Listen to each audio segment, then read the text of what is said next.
नमस्कार, पूनम की आवाज चैनल में आपका स्वागत है।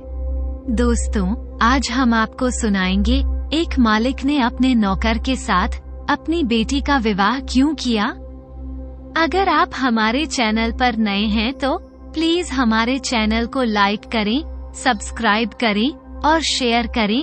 बहुत पुराने समय की बात है। अलवर में एक संयुक्त वैश्य परिवार रहता था जो हर तरह से खुशहाल था। पहले बड़े लाला जी गुजर गए तो उनके अंतिम संस्कार होते होते उनकी पत्नी भी काल कलवित हो गई। अब परिवार में दोनों भाई, बड़े भाई की पत्नी और बड़े भाई का बेटा रह गए। माँ बाप की मृत्यु के 1 साल बाद बड़े भाई सोहन ने छोटे भाई मोहन की शादी करा दी। छोटी बहू संतोषी स्वभाव की बहुत अच्छी और मिलनसार औरत थी। 2 साल गुजरते गुजरते बड़े भाई की पत्नी भी उनका साथ छोड़ गई। जब तक बड़े भाई का बेटा नंदन 10 साल का हुआ, उसके पिताजी भी उन्हें छोड़कर परलोक सिधार गए। अब तो नंदन बस अपने चाचा चाची के सहारे ही रह गया था। व्यापार तो वैसे ठीक ठाक चल ही रहा था, परंतु नंदन की हैसियत उस व्यापार में खत्म हो गई थी और उसी के साथ उसके घर में प्यार भी नहीं रह गया था। चाची संतोषी के कई साल तक कोई संतान नहीं हुई तो उसका स्वभाव भी बदल गया। वो कुछ चिड़चिड़ी सी हो गई। वो बात बेबात नंदन को डांटती रहती और ताने मारती रहती। इस बीच सारा व्यापार नंदन के चाचा मोहन ने अपने हाथों में ले लिया था। एक दिन चाची ने ना जाने किस बात पर नंदन को बहुत डांटा, यहाँ तक कि आज तो उसने उस पर हाथ भी उठा दिया। इस चीज से नाराज होकर शांत स्वभाव के नंदन ने घर छोड़ने की सोच ली और अगले दिन सबके जागने से पहले वो अपनी गुल्लक के सभी पैसे निकालकर घर से निकल गया। अब बस उसके पास पहने हुए एक जोड़ी कपड़े के अलावा थैले में एक जोड़ी कपड़े और थे। शहर से बाहर निकलते समय उसने मंदिर में दर्शन करने की सोचने लगा, पता नहीं अब कब वापस आना होगा। राम जाने कभी वापस भी आऊंगा या नहीं आऊंगा। मंदिर में दर्शन करके जब वह निकल रहा था तो उसे एक फकीर बाबा मिले। फकीर बाबा बोले, बेटा कहीं सफर पर निकले हो क्या? बस 1 रुपए की एक सीख लेते जाओ। नंदन के पास गुल्लक में से जोड़े हुए केवल 10 रुपए थे और 1 रुपया तो बहुत बड़ी रकम थी। फिर भी उसने सोचा लोग जाते समय दान पुण्य करके निकलते हैं तो 1 रुपया दान का ही सही सीख सुननी तो चाहिए, क्या पता कहीं काम आ जाए। उसने 1 रुपया फकीर को दे दिया। फकीर ने कहा, बेटा मेरी एक बात हमेशा याद रखना, यात्रा कभी भी बिल्कुल अकेले नहीं करनी चाहिए। आदमी यात्रा में साथी ना मिले तो साथ में किसी जानवर को ही ले लेना चाहिए। नंदन को उसकी बात बहुत अच्छी लगी। उसने उसे 1 रुपया और दिया और कहा, बाबा एक सीख और बताओ। फकीर ने कहा, बेटा तुम बहुत अच्छे हो और अच्छे आदमियों के कारण ही बहुत सारे लोग दुश्मन बन जाते हैं। इसलिए घर से बाहर कहीं भी भोजन करो तो पहले अपने खाने में से किसी कुत्ते बिल्ली को खिलाकर बाद में ही स्वयं भोजन करना। ये बात भी नंदन को जच गई, इसलिए उसने 1 रुपया और बाबा फकीर को देते हुए कहा, बाबा एक सीख और बताओ। अब फकीर बाबा मुस्कुराए और कहा, बेटा यात्रा लंबी लगती है तुम्हारी। रात में अगर कहीं रुकना भी हो तो ऐसी जगह रुकना जहां दोनों तरफ आमने सामने घर हो। अनजान जगह पर सोते समय अपनी खाट और चादर खुद अपने हाथों से झाड़कर बिछाना और चमक नींद सोना जो जरा सी आहट से खुल जाती है।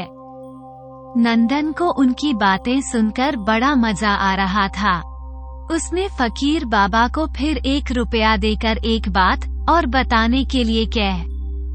फकीर बाबा ने कहा, बेटा किसी भी मुसीबत की स्थिति में घबराना नहीं चाहिए। हर समस्या का ठंडे दिमाग से हल निकालना चाहिए। परदेश में आदमी का अपना विवेक ही उसका सच्चा साथी होता है। बस अब मैं तुम्हें और कुछ नहीं बताऊंगा, मगर मेरी यह चारों बातें हमेशा याद रखना। कभी कहीं पर यह बातें जिंदगी में काम जरूर आएंगे। अब नंदन को आगे चलना पड़ा, मगर चलने से पहले रास्ते में उसने एक दुकान से थोड़ा सा गुड़, चना और एक मशक में पानी ले लिया और यह सोचते हुए आगे बढ़ चला कि अनजान यात्रा के लिए साथी कहाँ से लाऊं। अभी वह चलते चलते कुछ आगे ही गया था कि उसने देखा कि एक बिल्ली को कुछ कुत्ते परेशान कर रहे थे। उसने उन कुत्तों को भगाकर उस बिल्ली को बचा लिया और उसे थोड़ा सा गुड़ पानी खिलाकर खिला दिया और पानी पिला दिया। वो हल्की सी आवाज करते हुए उसके पैरों में लौटने लगा। आदमी ना सही, यात्रा पर कोई जानवर ही सही, साथी तो होना चाहिए।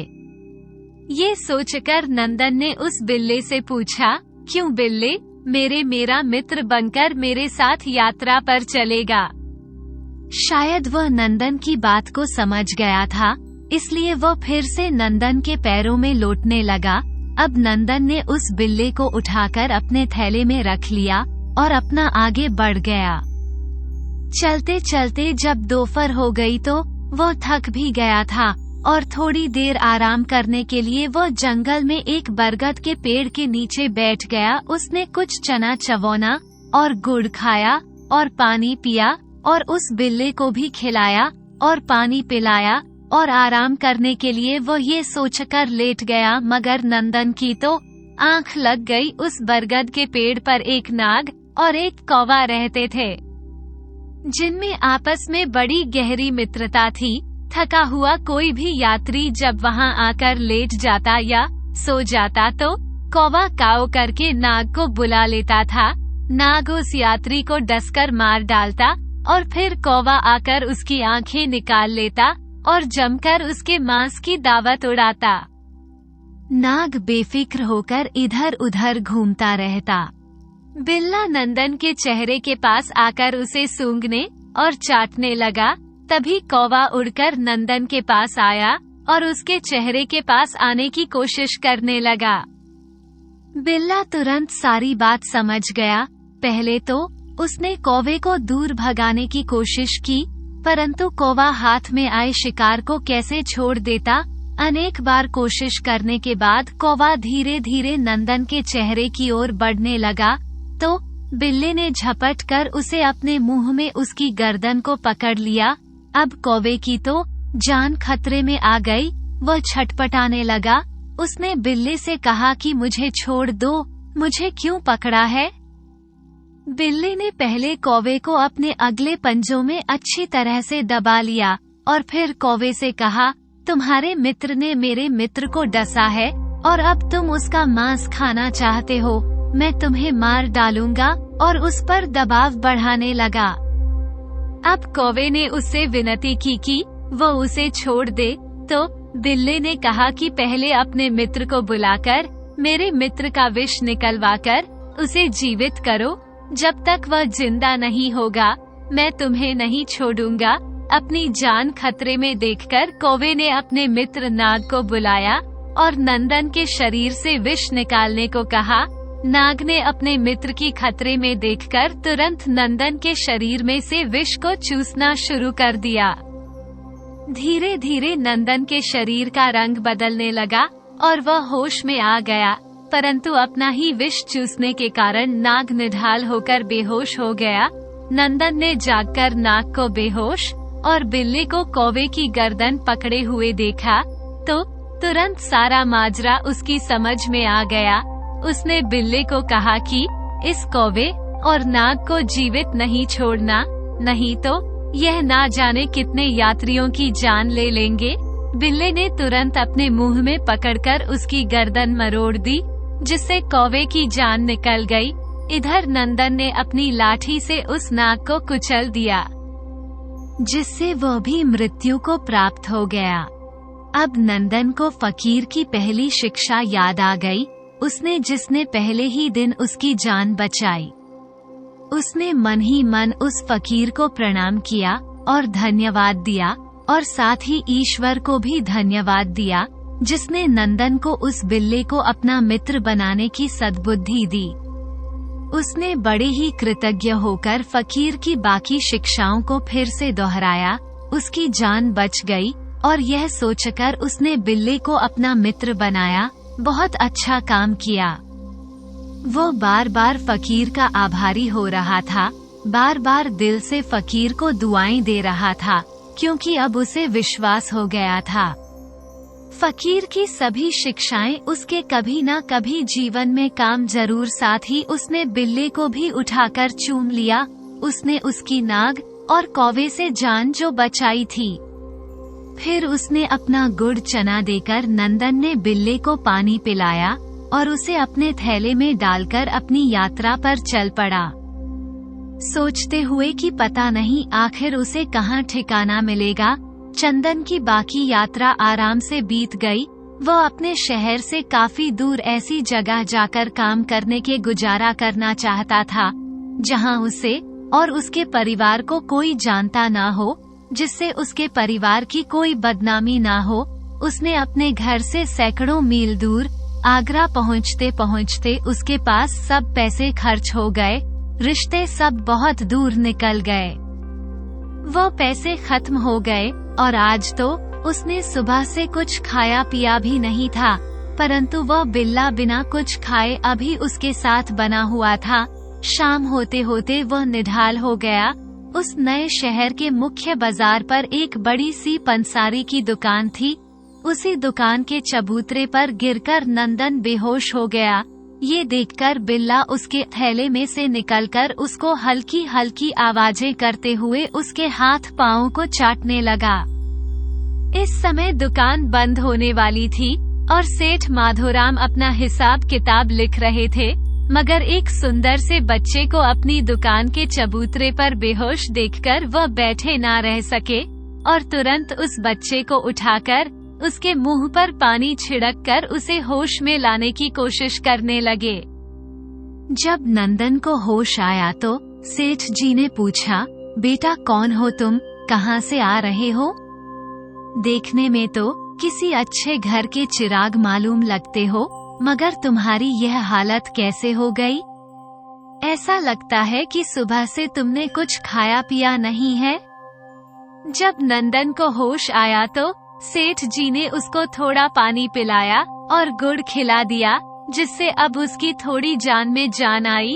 और सेठ माधवराम से वह कहने लगा कि सेठ जी, मुझे काम की तलाश है और मैं काम के लिए अपना घर छोड़कर आया हूँ। फिर सेठ माधोराम ने नंदन से पूछा, बेटा तुम क्या काम जानते हो? तो उसने कहा, सेठ जी, थोड़ा बहुत दुकान का काम आता है और वैसे सिखाने से मैं दुकान का सारा काम सीख जाऊंगा। फिर सेठ जी ने मजदूरी पूछी तो नंदन ने कह दिया कि आप जो दोगे मुझे मंजूर होगा। सेठ जी ने कहा, ठीक है बेटा, दुकान के साथ साथ छोटा मोटा काम घर का भी कर देना। हम तुम्हें खाना, कपड़ा और रहने की सुविधा के अलावा 5 रुपए महीना दिया करेंगे। बाकी समय समय पर तुम्हारी लागत और मेहनत के आधार पर तुम्हारा वेतन तय करते रहेंगे। लड़के ने हामी भर दी और कहा, सेठ जी, आपसे मेरी एक प्रार्थना है। सेठ जी ने पूछा, क्या बात है बेटा? तब उसने कहा कि ज्यादा कुछ नहीं सेठ जी, बस मुझे इस बिल्ली को अपने साथ रखने की इजाजत चाहिए। यह मेरे सफर का साथी है और उसने राह में मेरी जान भी बचाई है। नंदन ने सेठ जी से पूछा कि जान बचाई है, मतलब कैसे? तब बिल्लेन की पूरी जान कैसे उसने जो बिल्ली ने जान बचाई थी, नंदन ने पूरी की पूरी बात सेठ जी को बता दी। इस पर सेठ जी को बड़ा आश्चर्य हुआ और उन्होंने उसे बिल्ली को अपने साथ रखने की इजाजत दे दी। सेठ जी को अपना दुकान का हिसाब पूरा करने में 10 से 15 मिनट और लगे। फिर वे दुकान बढ़ाकर अपने साथ नंदन को लेकर अपने घर पहुंच गए। सेठ जी के साथ मैले कुचैले कपड़े में एक सुंदर बालक को देखकर सेठानी ने सेठ जी से उसके बारे में पूछा। तो सेठ जी ने सारा माजरा सेठानी जी को बताया और कहा कि मैंने इसे दुकान पर नौकर रख लिया है और इसे बहुत भूख लगी है। खाना खिलाकर बाहर वाले कमरे में इसके सोने की वाली जगह तय कर दो और इसके बिल्ली को भी कुछ खाने के लिए दे दो। सेठानी ने कहा, चलो अच्छा किया, अब तक अकेले ही परेशान होते रहते थे, अब ये लड़का कुछ तो काम संभालेगा, आपको भी कुछ आराम मिल जाएगा। खाना खाते समय नंदन ने अपने बिल्ली को पहले खाना खिलाया और फिर बाद में खुद खाया। उसने आंगन में पड़ी एक उठाकर बाहर वाले कमरे में डाल ली और सेठानी द्वारा दी गई ओढ़ने बिछाने की चादर लेकर लेट गया। थका हुआ था, सो पड़ते ही उसे नींद आ गई। कुछ देर में बिल्ला भी टुकड़ टुकड़ों से देखता रहा, फिर दरवाजे के पास लेटकर वह भी सो गया, क्योंकि बिल्ला भी थक गया था। अब नंदन ने धीरे धीरे दुकान का सारा काम सीख लिया। उसकी मेहनत और व्यवहार से जो दुकान का काम भी बढ़ने लगा और कुछ ही दिन में दुकान का काम चौगुन हो गया। नंदन सुबह से शाम तक खूब मेहनत करता और उसे भूख भी खूब लगती थी। सेठ जी तो 2-3 रोटी ही खाते थे। सेठानी और उसकी 5-6 साल की बेटी नंदिनी की भी खुराक ही क्या थी, वे भी 2-3 रोटी ही खाती थी। जितना भोजन इन तीनों के लिए बनता उतना अकेले नंदन के लिए। ये देखकर छोटी सी नंदिनी को बड़ा आश्चर्य होता था कि एक दिन नंदिनी की एक सहेली चारों ने नंदन को दोपहर का भोजन करते हुए देख लिया। बाद में वह खेलते हुए नंदिनी से कहने लगी, अरे नंदिनी, इतना खाना तुम्हारा नौकर अकेला भसक जाता है, ये तो पूरा भसाकू ही है। नंदिनी को भसाको शब्द इतना पसंद आया कि उसने नंदन को भसाकू के नाम से ही पुकारना शुरू कर दिया। पहले तो नंदन को जो बुरा लगता था, लेकिन मजबूरी थी कि क्या, सोचने लगा, मजबूर लोगों की क्या इज्जत और क्या बेइज्जती। यही सोचकर वह चुप रह गया। सेठ सेठानी भी अपनी बेटी की बात को हंसकर टाल देते। नंदिनी की हिम्मत और बढ़ गई। अब वह जानबूझकर उसे चढ़ाने के लिए भसाको कहने लगी। बाद में सब उसे भसाको कहना, सबने भसाको कहना शुरू कर दिया और उसका अपना नाम ना जाने कहीं खो गया। भसाको पूरी मेहनत से दुनिया दुकान पर जो काम करता और उसकी मजदूरी के जो सारे पैसे थे वह सेठ जी के पास अपना इकट्ठा करता रहता। अब तो सेठ जी का व्यापार भी बहुत बढ़ गया। बहुत सारे नौकर चाकर भी उनके पास बढ़ गए, परंतु व्यापार का केंद्र बिंदु अभी नंदन ही था। नाम कैसा भी हो, पर उसका जो काम था सोना उगलता था। जिस बात में या जिस काम में अपना हाथ डाल देता, सफलता जैसे उसके इंतजार कर रही होती थी। सेठ सेठानी दोनों उससे बहुत खुश थे। आखिर उनके व्यापार की तरक्की का कारण भसाकू ही था। एक दिन सेठ से सेठानी जी कहने लगी, अजी सुनते हो, मेरे मन में एक बात आई है, आप कहो तो कहूँ। सेठ माधोराम हंसकर कहने लगे, भाग्यवान, बिना कहे तो तुम वैसे भी नहीं रहोगी, सो जो मन में आया है वह कह दो। तो वह कह सेठानी कहने लगी, जी मैं कह रही थी कि यह लड़का भसाकू बहुत ही भाग्यवान है। जब से यह आया है हमारा व्यापार दिन दूना रात चौगुना बढ़ रहा है। सेठानी ने अपनी बात कहनी शुरू की। हाँ भाग्यवान, ये बात तो 16 आने सच है। लड़का मेहनत भी तो दिल लगाकर करता है, सेठ जी ने सेठानी से कहा। सेठानी कहने लगी, जी बुरा ना मानो तो एक बात कहूँ, लड़का सुंदर भी है, जवान भी है और फिर अपनी ही जात बिरादरी का भी है। अगर आप ठीक समझो तो अपनी बेटी नंदिनी की शादी इस लड़के से करके इसे घर जवई बना ले। नंदिनी जवान भी हो रही है और ये लड़का भी हमारे साथ हमारे घर में ही रहता है, सो अपनी जान पहचान के लोग तरह तरह की बातें बनाने लगे हैं और फिर कहीं ना कहीं तो हमें अच्छा सा लड़का देखकर नंदिनी का विवाह करना ही है। तो ये देखा धाखा लड़का कैसा रहेगा, इस तरह हमारी बेटी को भी हमसे दूर नहीं जाना पड़ेगा। सेठानी ने अपनी बात कही तो ये सुनकर सेठ जी एकदम से चौंक गए। अचानक सेठानी ने यह क्या बात ले बैठी है आज। फिर उन्होंने संभल कर कहा, देखो भाग्यवान, बात तो तुम्हारी ठीक ही है और मुझे तो इसमें फायदा ही है, इसमें कोई दिक्कत नहीं है। लेकिन सेठानी ने पूछा, लेकिन क्या सेठ जी? तो सेठ जी ने कहा कि इसमें हमें वचन भंग होने का पाप लगेगा। तुम्हें याद है 15 साल पहले तुम्हारी मौसी की बेटी की शादी में हम गढ़मुक्तेश्वर गए थे। उस वक्त नंदिनी केवल 2 साल की थी और यह खेलते खेलते एक बच्चे के साथ दूल्हा दुल्हन की जगह जहां विवाह की वेदी बनी हुई थी उस पर जाकर बैठ गए थे। पंडित जी ने तो हंसते हुए कहा भी था कि दूल्हा दुल्हन से पहले इन्हीं के फेरे करा दूं। इस पर हंसते हुए दूल्हा के बड़े भाई सोहनलाल ने इन दोनों के विवाह वेदी से उठाते हुए कहा था, पंडित जी आज नहीं, जब ये बड़े हो जाएंगे तब इनके फेरे करा देना। ये दोनों ईश्वर के संकेत से ही इस विवाह की वेदी तक पहुँचे हैं।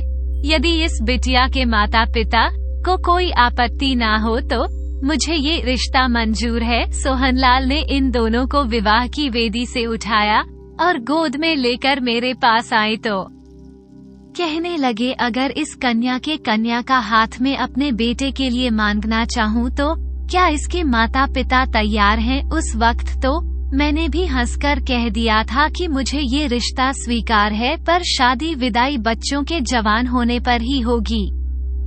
और हम दोनों ने हाथ मिलाकर आपस में गले मिलकर इस रास्ते को मोहर लगा दी थी इस रिश्ते पर, और यह रिश्ता पक्का तय हो गया था। वहाँ उपस्थित सभी बारातियों और घरातियों ने हम दोनों को मिलकर बधाइयाँ दी थी, मिठाई भी खिलाई थी। ऐसे में हम नंदिनी का विवाह किसी और से करने की कैसे सोच सकते हैं, चाहे हमें कितना भी कोई दूसरा लड़का क्यों पसंद हो। सेठानी कहने लगी, हाँ जी, आपने यह बात तो बताई थी, क्योंकि उस समय तो मैं अपनी बहन को तैयार करने में लगी थी, मगर इतने साल बीत गए, ना तो उन्होंने कोई खोज खबर ली और ना ही आपने पता किया कि वह लड़का जीवित भी है या नहीं। सेठानी जो सेठ जी से कहने लगी तो सेठ जी कहने लगे, भाग्यवान, शुभ शुभ बोलो, वह लड़का हमारी नंदिनी का मंगेतर है और भगवान करे उसको किसी की नजर ना लगे। पर अब तो वह लड़का जवान भी हो गया होगा, पता नहीं उन्हें ये बात याद भी है या नहीं। तो सेठ जी कहने लगे कि हाँ, ये तो बात ठीक है, उन्होंने भी कोई खोज खबर नहीं ली और मैंने भी कोई खोज खबर नहीं ली, पता नहीं उसकी शादी भी हो गई होगी या नहीं। तो एक काम करता हूँ, कोई संदेशा ना तो उन्होंने भेजा है ना हमने ही भेजा है।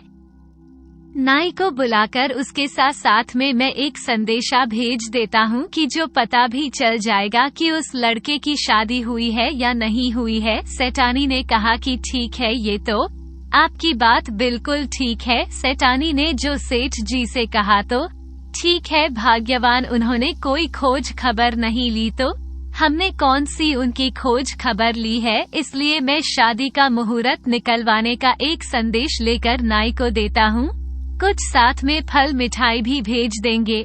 अगर वहाँ से शादी का रिश्ता आया तो हम उस मुहूर्त पर नंदिनी की शादी सेठ सोहनलाल के बेटे से कर देंगे। अगर नाई वापस आ गया तो हम तुम्हारी इच्छा के अनुसार भसाकू से इसकी शादी कर देंगे, पर तुम अभी इस बारे में नंदिनी और इस लड़के से कोई बात मत करना, पता नहीं विधाता को क्या मंजूर हो, क्योंकि जोड़ियां तो भगवान ही बनाकर भेजते हैं, हम तो सिर्फ माध्यम मात्र होते हैं। तो सेठानी कहने लगी कि हाँ जी, ये बात तो आपकी बिल्कुल ठीक है। और अगले ही दिन सेठ जी ने भसाकू को कहा, बेटा जल्दी से अपने नाई को बुलाकर लाओ। अब नंदन ने पूछा कि वह किस लिए सेठ जी। सेठ जी ने जवाब दिया कि उसे नंदिनी की ससुराल संदेशा लेकर भेजना है। नंदन को बड़ा आश्चर्य हुआ, इतने साल में कभी नंदिनी की ससुराल का कोई जिक्र नहीं आया था, इसलिए उसने सेठ जी से पूछा, मालिक, नंदिनी जी की शादी हो गई है क्या? मुझे तो अभी तक पता ही नहीं था, उसकी ससुराल कहाँ है? सेठ जी कहने लगे, नहीं बेटा, अभी नंदिनी की शादी नहीं हुई है। 10-12 साल पहले एक शादी में नंदिनी का रिश्ता अलवर के सेठ सोहनलाल जी के बेटे नंदन से हो गया था। तब से उसकी जो है उसी की कोई खबर नहीं है, तो इसलिए मुझे उनका पता लगाने के लिए उसकी ससुराल भेजना है। सेठ जी ने बताया कि अभी नंदिनी की शादी नहीं हुई थी और नाई को खोज खबर के लिए भेजना है। ये सुनकर उसे बड़ा आश्चर्य हुआ। नंदिनी का रिश्ता उसी के साथ तय हुआ है और वर्षों पहले यह बात उसे आज तक पता ही नहीं थी, परंतु अपने आश्चर्य और भावनाओं को दबाकर भसा को जाकर नाई को बुला लाया। सेठ ने उसे समझा बुझाकर नंदिनी की ससुराल जाने के लिए कहा तो नाई ने कहा, सेठ जी, मैं तुरंत चला जाता, परंतु एक समस्या है, मेरी घरवाली को बच्चा होने वाला है। वैद्य जी का कहना है कि दिन पूरे चढ़ गए हैं, अब कभी भी बच्चा हो सकता है। ऐसे में मैं तुरंत तो नहीं जा सकूंगा, क्योंकि मेरी पत्नी को मेरी ज्यादा आवश्यकता है। अगर आपकी आज्ञा हो तो सुरक्षित बच्चा होने के बाद बस सूतक खत्म होते ही नंदिनी बेटी की ससुराल चला जाऊं। सेठ जी ने कहा कि ठीक है, जैसा तुम सही समझो, लेकिन अब स्थिति बदल गई है। नाई से उन्होंने कहा कि 10-12 दिन के बाद तुम अलवर चले जाना। अब ना ही उसके घर अलवर जाने वाला था। ऐसे में उसको भी नंदन ने सोचा कि उसका भी घर में होना बहुत जरूरी है। उसी दिन शाम को नंदन अपने मालिक सेठ जी के पास गया और कहने लगा, मालिक, पिछले करीब साल से मैं तो भूल ही गया था कि मेरे यहाँ के अलावा भी कोई और घर भी है, पर नंदिनी की शादी की बात सुनकर मुझे भी याद आया कि मेरे माता पिता ने मेरा रिश्ता बचपन में तय कर दिया था और अब वे लोग भी शादी की सोच रहे होंगे, इसलिए मेरा घर वापस जाना जरूरी हो गया है। यदि आप मुझे मेरे वेतन में से कुछ धन दे दे तो मैं घर वापस जाने की तैयारी करूं। सेठ जी कहने लगे, अरे वाह, तुमने अभी बताया नहीं, इतने साल तो तुम हमारे पास रहे हो और इतनी बड़ी बात राज ही रखी। सेठ जी ने कहा तो नंदन ने कहने लगा, नहीं सेठ जी, कैसे बताता, गरीबी के कारण घर से निकला था कुछ कमाने के लिए, इसलिए ध्यान बस नौकरी पर ही टिका रहा। रिश्ते की बात तो मैं भूल ही गया था। वह तो नंदिनी के रिश्ते की बात से सब याद आ गया। अब आपकी इजाजत हो तो मैं कुछ दिन के लिए चला जाऊं। सेठ जी कहने लगा, अरे क्यों नहीं, अब तो तुम जवान हो गए हो और घर बसाना तो बनता ही है। कल मैं तुम्हें तुम्हारी सारी रकम दे दूंगा, फिर तुम घर जाने की तैयारी कर लेना। मगर तुम्हारी रकम तो काफी बड़ी हो गई है और रास्ता भी तुम्हारा लंबा है, सो इतना धन कैसे लेकर जाओगे? कुछ सोचा है तुमने? रास्ते में चोर डाकू मिल गए तो जान भी खतरे में पड़ जाएगी। सेठ जी ने कहा। ये सुनकर तो नंदन भी सोच में पड़ गया। बात तो सेठ जी की बिल्कुल सही थी। रात भर इसी सोच में नंदन को नींद नहीं आई, परंतु रात में उसने अपनी समस्या का खूब सोच समझकर हल निकाल लिया। अगले ही दिन सेठ जी ने रकम लेने के लिए नंदन सेठ जी के पास गया तो सेठ जी ने सारी रकम नंदन को दे दी। वहाँ से रकम लेकर वह सीधा जोहरी बाजार गया और वहाँ से कुछ सबसे कीमती खरीद लिए। फिर वह उन्हें लेकर एक वैद्य के पास गया और वैद्य से अकेले में उसने कुछ बात की। वैद्य बात को गोपनीय रखते हुए उसका काम करने को तैयार हो गया। शाम को सब मरीजों के जाने के बाद उसने सावधानी से उन रत्नों की थैली नंदन की मर्जी के अनुसार उसकी दोनों जांघों के मांस में सील दी और ऊपर से टांके लगा दिए। अब जो वैद्य जी से टांके भराकर जब वह वैद्य जी की फीस देकर उसके बाद नंदन अपने पास केवल रहा खर्च के लिए ही उसने पैसे रखे। जब वह रात को घर आया तो सेठानी और नंदिनी ने उसे लंगड़ा कर चलते हुए देखा तो पूछ ही लिया, अरे भसाकू, यह क्या हुआ है तेरे को, चोट कहाँ से लग गई? भकासु ने कहा कि मालकिन बाजार में एक पत्थर पर गिर गया था, सो कूले में थोड़ी सी चोट आ गई है। वैद्य ने दवाई दे दी है और 4-5 दिन आराम करने के लिए कहा है। वैसे चिंता की कोई बात नहीं है, चोट बहुत गंभीर तो नहीं है। सेठ जी ने भसाकू की पहले से ही रिश्ता होने की बात अभी तक सेठानी को नहीं बताई थी, इसलिए सेठानी का मन तो भसाकू को दामाद की तरह देख रहा था।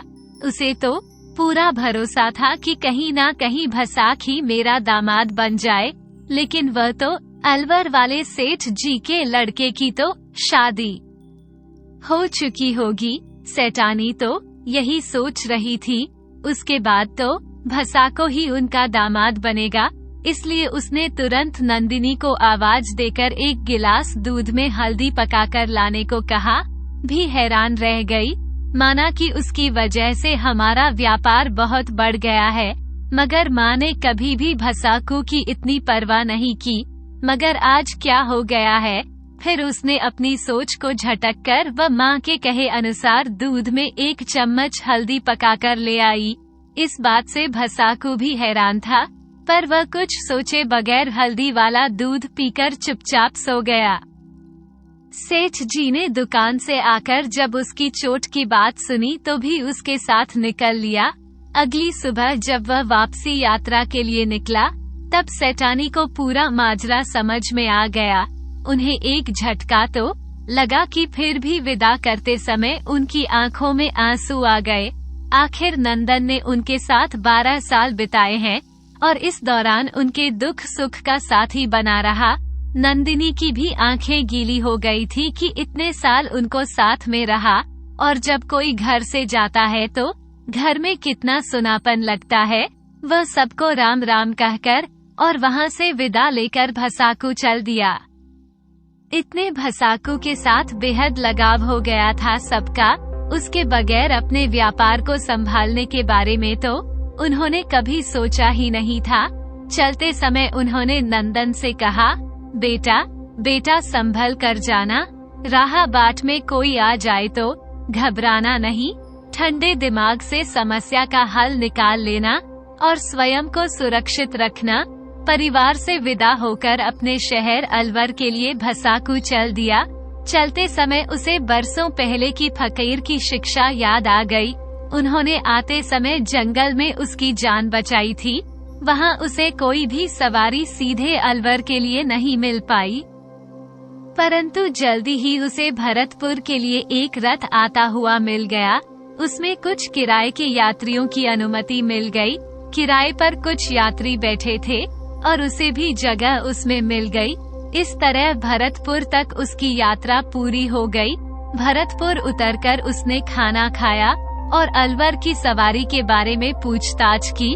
यहाँ भी कोई सवारी उसे सीधे अलवर के लिए नहीं मिल रही थी, परंतु एक घोड़ा गाड़ी उसे के लिए जाती हुई मिल गई। उससे पहले की कोचवान के अलावा 4 सवारी उसमें बैठी हुई थी। थोड़ी विनती के बाद कोचवान ने उसे भी डीग तक के लिए बैठा लिया। घोड़ा गाड़ी चलने के बाद कोचवान नंदन से बातें करने लगा। क्यों बाबू, कहाँ से आ रहे हो और अलवर में क्या काम पड़ गया? तो नंदन ने सरल भाव से जवाब दे दिया, जी आगरा में मैं मजदूरी करता हूँ और मैं मेरा घर है। नौकरी के समय में समय ही नहीं मिलता था। काफी सालों के बाद वापस जाने का अवसर मिल गया। कोचवान बड़ा घाघ आदमी था, समझ गया कि मोटा आसामी है। काफी साल बाद घर लौटने का अर्थ तो यही है कि इसके पास बहुत सारा धन होगा, क्योंकि दूर प्रदेश में आदमी धन कमाने ही तो जाता है। परंतु दूसरी सवारियों के सामने नंदन से धन के बाद में उसने सीधे से बात नहीं कर सकता था। देख पहुँचते पहुँचते रात पसरने लगी थी। और धीरे धीरे बाकी सवारियां उतर गई। कोचवान ने नंदन से कहा, बाबू, आपको तो अलवर जाना है, पर अभी तो रात हो गई है, कोई सवारी इस समय तो अलवर के लिए मिलेगी नहीं। अगर आप रात भर यहीं रुक जाएं तो सुबह मुझे भी घोड़ा गाड़ी लेकर अलवर ही जाना है, मैं आपको ले चलूंगा, और जो वाजिब किराया आपको लगे मुझे दे देना। नंदन ने कहा, चाचा, रात को ठहरने के लिए किसी अच्छी जगह मुझे ले चलो, सुबह मैं आपके साथ ही अलवर के लिए चल दूंगा। कोचवान ने कहा, अरे बाबू, मुझे तो ठहरने के लिए ऐसी किसी जगह का पता नहीं जो अनजान यात्री के लिए सुरक्षित हो। 1-2 जगह पहले यात्रियों को ठहरा चुका हूँ, मगर बाद में सुनने में आया कि उनके सराय वालों ने उनके साथ लूट पीट कर उन्हें वहाँ से भगा दिया। बेचारे पता नहीं कैसे अपने घर पहुँचे होंगे। वहाँ तो वह कहने लगा कि निसंकोच, अगर तुम्हें कोई संकोच ना हो तो तुम मुझे चाचा कह रहे हो तो इस नाते तुम्हारे संस्कार तो बहुत अच्छे हैं, वरना एक कोचवान और गरीब आदमी को इतनी इज्जत कौन देखा। आपने मुझे इज्जत दी है, इसी से मुझे आपके प्रति जिम्मेदारी सी महसूस हो रही है। और बेटा, यदि तुम ठीक समझो तो मुझ गरीब की कुटिया में किसी तरह से रात गुजार लो, सुबह तो हम अलवर के लिए निकल ही पड़ेंगे। जो कुछ रूखा सूखा मेरे घर में बन सकेगा उसी से मैं आपकी सेवा में कर सकूंगा। और हाँ, अतिथि की सेवा मेरा धर्म भी है, इसलिए इसके लिए मैं आपसे कुछ भी मूल्य नहीं लूंगा। नंदन के पास कोई और चारा नहीं था, सो उसने कोचवान के प्रस्ताव को स्वीकार कर लिया। कोचवान उसे शहर के बाहर की एक बस्ती में अपने घर ले गया। वहाँ कर उसने अपने घर वालों से उसका परिचय करवाया और अपनी घरवाली और से उसके लिए अच्छा सा भोजन बनाने के लिए कहा। इस बीच नंदन अपने बिल्ले के साथ आसपास घूमते हुए 12 साल पहले की हुई फकीर की शिक्षाओं को दोहरा रहा था, और उसने अपने जीवन में प्रयोग करने का उन्हें संकल्प को फिर से दोहराया। उसने देखा कि कोचवान का घर बस्ती के एक किनारे पर था। ये देखकर वो अधिक सावधान हो गए। जब नंदन अपने बिल्ले के साथ आसपास घूमने निकला तो कोचवान ने अपनी पत्नी को नंदन के बारे में बताया। ये लड़का वर्षों के बाद धन कमाकर अपने घर अलवर वापस जा रहा है। ऐसे में निश्चय इसके पास अपनी कमाई की बहुत बड़ी रकम होगी, और अगर हम ये रकम किसी तरह से इससे ले लेंगे, छीन लेंगे, झटक लेंगे तो इसकी दरिद्रता, जो हमारे दरिद्रता के दिन है, वे खत्म हो जाएंगे। ये जानकर उसकी पत्नी ने उससे पूछा, किसी ने उसे नंदन के साथ घर आते तो नहीं देखा? कोचवान ने बताया कि रात को घर वापस आने के कारण शायद ही किसी ने उन दोनों को साथ में देखा हो। अब दोनों ने अपनी तीनों बेटियों के साथ मिलकर किसी तरह नंदन की दौलत हड़पने का षड्यंत्र रच डाला। जब तक नंदन आसपास घूमकर वापस आया, तब तक खाना बन चुका था, और नंदन को देखते ही कोचवान ने उसे खाना खाने को कहा। नंदन हाथ मुंह धोकर कोचवान के साथ खाना खाने के लिए आसन पर बैठ गया। दोनों के सामने खाना परोसा गया। नंदन को फकीर की दूसरी शिक्षा याद आ गई। उसने थाली के चारों ओर जल घुमाकर जमीन पर डाल दिया और माता अन्नपूर्णा का ध्यान करके आंखें बंद करके हाथ जोड़ दिए। यह आदत बचपन से ही पिता के साथ खाना खाते समय उसे पड़ गई थी। इसके बाद उसने पंचग्रास निकाले और उन पर जल छिड़कते हुए भोजन का वह भाग पास में बैठे हुए अपने बिल्ले की ओर खिसका दिया। बिल्ले ने उसे खा लिया। फिर वह नंद से नंदन की ओर तकने लगा। नंदन ने धीरे धीरे पूरी एक रोटी सब्जी के साथ बिल्ले को खिला दी। कोचवान की जब नजर नंदन से मिली तो वह नजर चुराता नजर आया, पर नंदन ने हंसते हुए कोचवान से कहा, ये बिल्ला मेरे साथ पिछले 12 साल से है। इस दौरान मैंने चाहे रोटी खाई हो या चाहे भूखा रहा हो, लेकिन मैंने इसे कभी भूखा नहीं रहने दिया। पहले मैं इसे खिलाकर ही बाद में खाना खाता हूँ, इसके लिए मुझे क्षमा करना। कोचवान ने कुछ नहीं कहा। मगर इसी बीच बिल्ला निढाल होकर लेट गया। ये देखकर नंदन तुरंत भोजन से उठ खड़ा हुआ। बिल्ले को मरता देखकर उसके आंसू निकल आए। ये देखकर कोचवान ने अपनी घरवाली की ओर देखकर कहा, यह क्या हुआ? तुमने खाना देखभाल कर नहीं बनाया क्या? ये बिल्ला कैसे मर गया? घरवाली ने जवाब दिया, जी पता नहीं, रोटी तो मैंने ही बनाई, मगर सब्जी बड़ी बेटी ने बनाई थी। जरूर उससे कोई बड़ी चूक हो गई है। कोई जहरीला कीड़ा अंधेरे में सब्जी में गिर गया होगा। ये तो अच्छा हुआ आप दोनों ने खाना नहीं खाया, नहीं तो जो अनर्थ हो जाता, आपके प्राण भी संकट में पड़ जाते और मेहमान के जीवन को खोने का पाप भी हमारे सिर चढ़ जाता।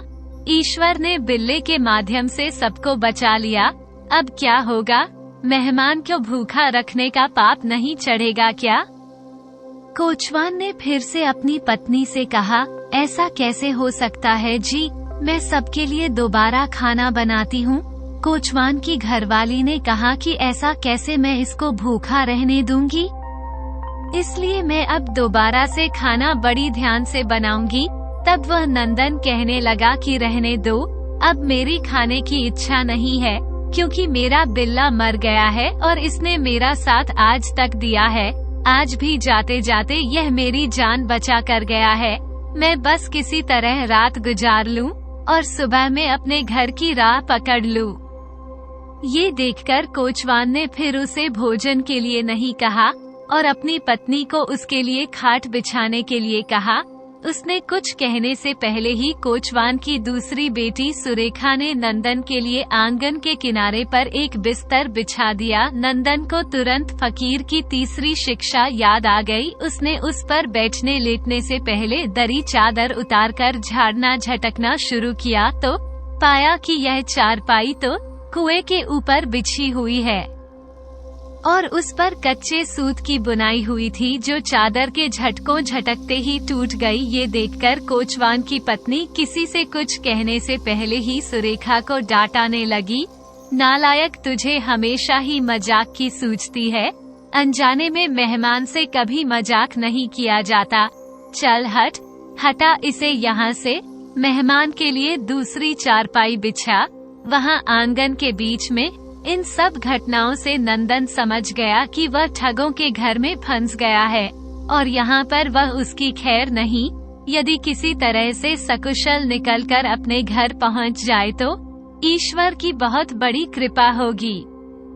उसने मन ही मन उस फकीर को बहुत मनी मन धन्यवाद देने लगा, जिसकी शिक्षाओं से 3 बार उसकी जान बच गई। कोचवान ने कहा, मैं तो वैसे ही। कोचवान से अब नंदन कहने लगा, मैं तो वैसे ही खाट पर नहीं सोता। जब से घर छोड़ा है, जमीन पर सोने की आदत हो गई है। चारपाई पर तो नींद ही नहीं आती है, इसलिए चारपाई से चादर उतारकर झटक रहा था, कहीं जमीन पर बिछा सकूं। अब भोजन वाली घटना से तो जब पर सोना भी सुरक्षित नहीं लग रहा था। अगर आपकी इजाजत हो तो मैं आपके मकान की छत पर अपनी चादर बिछाकर सोना पसंद करूंगा, क्योंकि इतनी ऊंचाई पर जहरीले जीव जंतु नहीं पहुंच पाते। कोचवान ने सोचा, ये तो और भी अच्छी बात है। जमीन पर सोना सोएगा, छत से भागकर यह कहीं जाएगा भी नहीं। किसी भी तरह से इसकी दौलत छीन ही लेंगे। इसलिए उसने नंदन को छत पर सोने के लिए कह दिया। नंदन ये सोचकर छत पर सोने चला गया कि गर्मी का मौसम होने से काफी लोग छतों पर सोते हैं, और वह छत पर जाकर लेट गया। वह सोच रहा था कि एक दिन में उसके साथ कितना कुछ घट गया। उसने फकीर की तीसरी शिक्षा याद करके तय कर लिया कि आज रात बिल्कुल नहीं सोएगा। क्या पता रात में सोते समय क्या मुसीबत आ जाए। उसे हर स्थिति के लिए तैयार रहना है। नंदन को छत पर ले गया।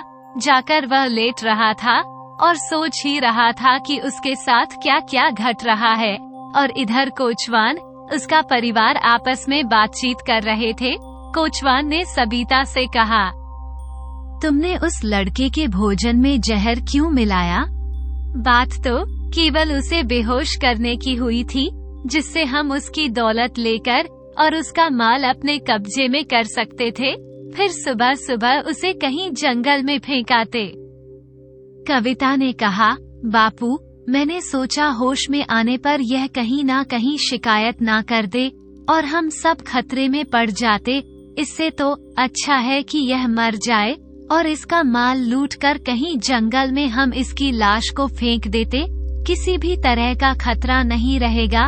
मगर ये तो बड़ा चतुर निकला और बच गया। फिर कोचवान ने अपनी दूसरी बेटी सुरेखा से कहा, तुमने उसकी खाट कुएं के ऊपर क्यों बिछाई? सुरेखा ने कहा, मैं तो सोच रही थी कि यह मर जाएगा तो अच्छा है, सारा झंझट एक ही बार में खत्म हो जाएगा, किसी से शिकायत का भी खतरा नहीं रहेगा। कोचवान ने कहा, अब क्या करें, 2 बार यह बच गया, खुले आम हम इसे मार नहीं सकते, यही कहीं ये चिल्ला पड़ा तो लोगों को पता चल जाएगा, हम सारे मारे जाएंगे, फिर क्या हम इसकी दौलत को भूल जाएं? कोचवान की पत्नी अनुभवी थी, परंतु लालच के मारे उसे अच्छा बुरे का भी अनुभव नहीं रहा। उसे कुछ नहीं सूझ रहा था। उसने जो उसको अच्छा लगा, उसने कह दिया कि यह सारा मेरे ऊपर छोड़ दो। कोचवान ने कहा, भाग्यवान, जैसी तुम्हारी मर्जी, पर इसकी दौलत हमारे हाथ से जानी नहीं चाहिए। कई साल की प्रदेश की कमाई कोई कम नहीं होती है। दौलत की चाह और पराई दौलत को हड़पने का लालच आदमी को कितना देता है। कोचवान और उसकी पत्नी अपनी लड़कियों को उस अनजान जवान आदमी के पास भेजने से भी नहीं चूकी, जिनकी बुरी नजर से उन्हें हरदम आज तक बचाया था। कोचवान की स्त्री अपनी लड़कियों के साथ ना जाने क्या क्या षड्यंत्र रच रही थी। कोचवान की घरवाली ने अपनी तीनों बेटियों को समझाया कि गर्मियों के मौसम में रात छोटी होती है, इसलिए हमारे पास कुछ घंटे हैं, इसी समय में उससे जितनी भी दौलत उसके पास है हमारे पास आ जानी चाहिए। तुम तीनों के पास थोड़ा थोड़ा समय है, उस लड़के को बहला पुसलाकर उसकी दौलत निकलवा के लिए यदि तुम तीनों को ये काम नहीं भी कर पाई तो पौ फटने से पहले उसका काम तमाम कर देना, उसकी लाश को ठिकाने लगाना है। सविता बोली, माँ, इन दोनों की जरूरत नहीं पड़ेगी, फिर भी जब मेरा समय हो जाए तो कुछ बर्तन गिरने का खड़का कर देना, मैं वापस आ जाऊंगी तो, जिससे सुरेखा कोशिश कर सके। उन सब कुछ उन चारों ने आपस में मिलकर तय कर लिया। इधर नंदन छत पर लेटे हुए कुछ सोच रहा था कि उसे सीढ़ी पर किसी के चढ़ने की आहट सुनाई दी। वह सतर्क हो गया। अब ना जाने क्या मुसीबत आने वाली है, परंतु ये कोई मुसीबत नहीं थी। वही सुंदर लड़की थी जिसने उसके खाने में जहरीला भोजन परोसा था। सविता ने आते ही उसके पैर पकड़ लिए और कहने लगी, बाबू, मुझे माफ कर दो, मैं थोड़ी सी लापरवाही से आपको और मेरे बापू की जान चली जाती। मुझे तो इस प्रकार बड़ा ही अफसोस, मुझे बड़ा अफसोस है कि आखिर मुझसे ऐसी गलती कैसे हो गई। नंदन ने सरल स्वभाव से कहा, कोई बात नहीं देवी, होनहार को कौन टाल सकता है। शायद इसी बहाने से मेरे बिल्ली की मृत्यु लिखी थी, मगर तुम यहाँ क्यों आई हो? तुम्हारे माँ बाप ने देख लिया तो उन्हें अच्छा नहीं लगेगा। उनकी जवान बेटी रात को एक अजनबी के साथ, सविता ने कहा, कह दिया, इस वक्त सभी सो रहे हैं और मैं तुम्हारे पास इसलिए आई हूँ क्योंकि तुम मुझे उसी वक्त भाग गए थे जब तुम शाम को बापू के साथ हमारे घर आए थे। जब तुम शाम को बापू के साथ हमारे घर आए थे, तभी से मैं तुमसे बात करने का मौका ढूंढ रही थी। इसी बीच में वह हादसा हो गया जिसका मुझे बहुत अफसोस है। नंदन ने कहा, देखो, मेरा रिश्ता तो पहले ही हो चुका है, इसलिए अब तो तुम्हारे लिए कोई गुंजाइश रही नहीं, सो तुम वापस चली जाओ। सविता ने चौंकने का नाटक करते हुए कहा, अरे बाबू, यह क्या कह दिया तुमने तो मेरा दिल ही तोड़ दिया। चलो जैसी भगवान की मर्जी, दिल लगाया है तो जीवन भर ना सही, एक रात का साथ ही सही, आज रात के लिए मैं बस तुम्हारी ही हूँ। सविता ने इस तरह की ना जाने कितनी प्यार भरी बातें की और उन्हीं बातों के बीच में नंदन की दौलत के बारे में जानने की कोशिश करती रही। नंदन सब समझ रहा था, इसलिए उसने अपना सब भेद छिपा कर ही रखा, उसे अपने पुट्ठे पर हाथ भी ना रखने दिया।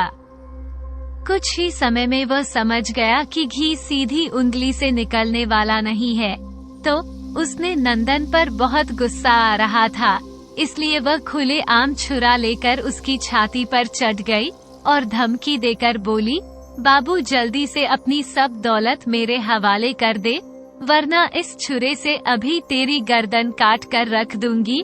उसका ये रूप देखकर एक पल के लिए तो नंदन सक पका गया, पर जल्दी अपने आप को संभालते हुए हंसते हुए कहने लगा, अरे देवी, तुम्हें किसने बहका दिया कि मेरे पास कोई दौलत है?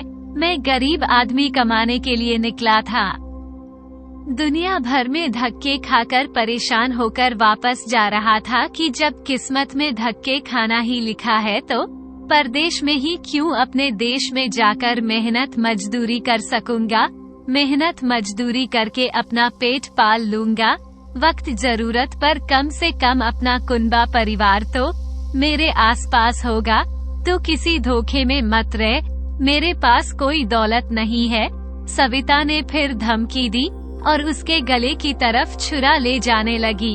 लगता है तेरी मौत मेरे ही हाथ लिखी है, जहर से तो तू बच गया, मगर छुरे से तू अब नहीं बचेगा। नंदन ने हिम्मत करके कहा, देवी, मुझे मारकर जब तुम्हें कोई दौलत नहीं मिलेगी तो तुम उसी तरह रोकर पछताओगी, जिस तरह अपने पालतू वफादार और निर्दोष बाज को मारकर शिकारी रोया और पछताया था। ये सुनकर सविता चौंक गई, उसे ये सुनकर बड़ी उत्सुकता होने लगी। उसने नंदन से पूछा, क्या कहानी है? और बाज की अगर पालतू और वफादार था तो शिकारी ने उसे क्यों मारा? अगर वह निर्दोष था तो शिकारी ने अपने पालतू बाज को क्यों मारा? मुझे अभी सारी कहानी बताओ। नंदन ने कहा, देवी, पहले मेरी छाती पर से उतरो तो मैं तुम्हें सारी बात बताऊं। यह वह तुरंत उसकी छाती से उतरकर सामने बैठ गई और शिकारी और बाज की कहानी सुनने लगी। नंदन ने सविता को शिकारी और कहानी शिकारी की कहानी सुनाना शुरू कर दिया। नंदन ने कहा, किसी गांव में एक चतुर शिकारी रहता था। वह जंगल में जाकर पशु पक्षियों का शिकार किया करता था। उसके पास एक पालतू था जो इस काम में उसकी बहुत मदद करता था।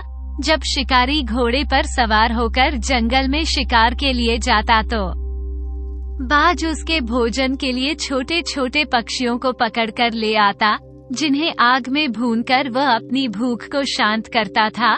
किसी शेर, चीते या बाघ आदि के खतरे से भी बाज उसे पहले ही सावधान कर देता था।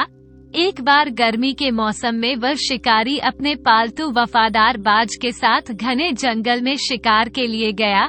दोपहर होते होते उसने कई शिकार किए, परंतु अब उसे भूख प्यास भी लगने लगी थी। अपना भोजन पानी वह साथ तो लाया था, परंतु अधिक गर्मी के कारण उसने जो सारा पानी पहले ही पी लिया था। इसलिए उसने जंगल में एक झरने पर जाकर पानी पीने की इच्छा रखी और वह झरने पर पानी पीने चला गया। परंतु जैसे ही उसने पानी पर अपनी अंजलि में लेकर पीना चाहा, उसके बाज ने पंख मारकर उसका पानी गिरा दिया। उसने फिर से अपनी अंजलि में पानी लिया तो बाज ने फिर उसे गिरा दिया। उसने बार बार पानी पीने की कोशिश की, पर उसके वफादार बाज ने हर बार उसका पानी गिरा दिया। अब प्यार से बेचैन शिकारी को गुस्सा आ गया। गुस्से में पागल आदमी सबसे पहले अपनी बुद्धि सोचना बंद कर देता है। वही शिकारी के साथ भी हुआ। उसे लगा कि यह बाज कहीं पागल तो नहीं हो गया, जो मुझे झरने का पानी पीने नहीं दे रहा है। उसने अपनी तलवार निकाली और जैसे ही वह बाज उसके पास आया तो उस पर अनाधुंध तलवार चला दी। पहले बार में ही तलवार बाज की गर्दन पर जा लगी और वह वहीं ढेर हो गया। अपने वफादार बाज के मरने पर शिकारी को होश आया तो वह सोचने लगा कि पहले भी एक बार इसी झरने पर आकर वह पानी पी चुका है, परंतु इस बाज ने पहले कभी नहीं रोका। आज जरूर कुछ ऐसी बात है जो बाज उसे झरने का पानी पीने से मना कर रहा था। पहले मुझे इसका कारण पता लगाना चाहिए। प्यास से बेचैन होने के बावजूद अब शिकारी झरने के पानी को देखता हुआ पहाड़ के ऊपर की ओर चढ़ने लगा। कुछ दूरी ऊपर जाकर उसने देखा कि पहाड़ पर जहां से पानी का झरना नीचे गिर रहा था, वहां पर पानी में कई जहरीले सांप पड़े हुए थे और उनके कारण झरने का पानी भी जहरीला हो गया था। अब शिकारी की समझ में आ गया कि बाज उसे झरने के पानी से क्यों नहीं पीने दे रहा था। अब उसकी भूख प्यास मर चुकी थी। वह जल्दी से जल्दी पहाड़ से नीचे उतरा और अपने पालतू वफादार बाज को अपनी गोद में लेकर बिलख बिलख कर रोने लगा।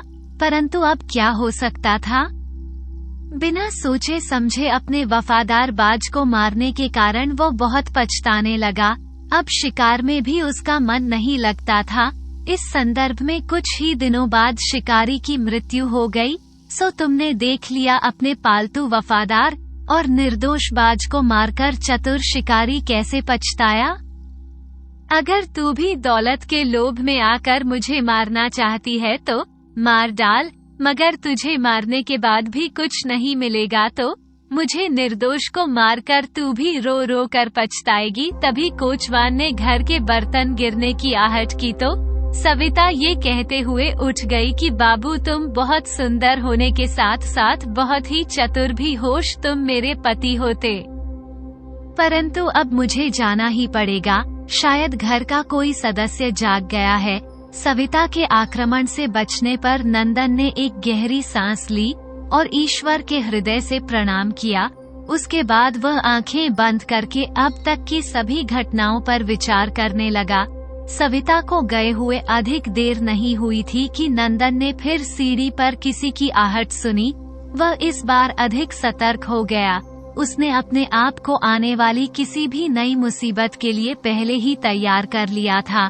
चांद की हल्की रोशनी में नंदन ने देखा कि इस बार आने वाली कोचवान की मैजली बेटी थी, जिसने उसकी खाट कुएं के ऊपर बिछा दी थी।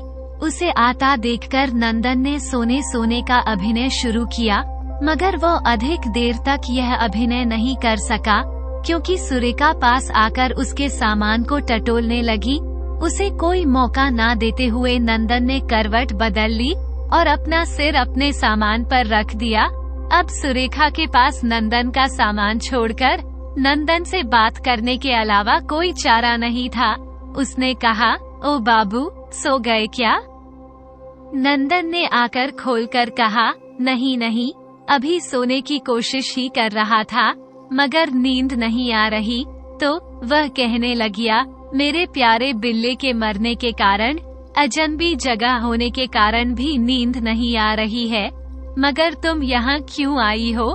घर का कोई सदस्य तुम्हें मेरे साथ देख लेगा तो तुम्हारे माँ बापू को बिल्कुल अच्छा नहीं लगेगा।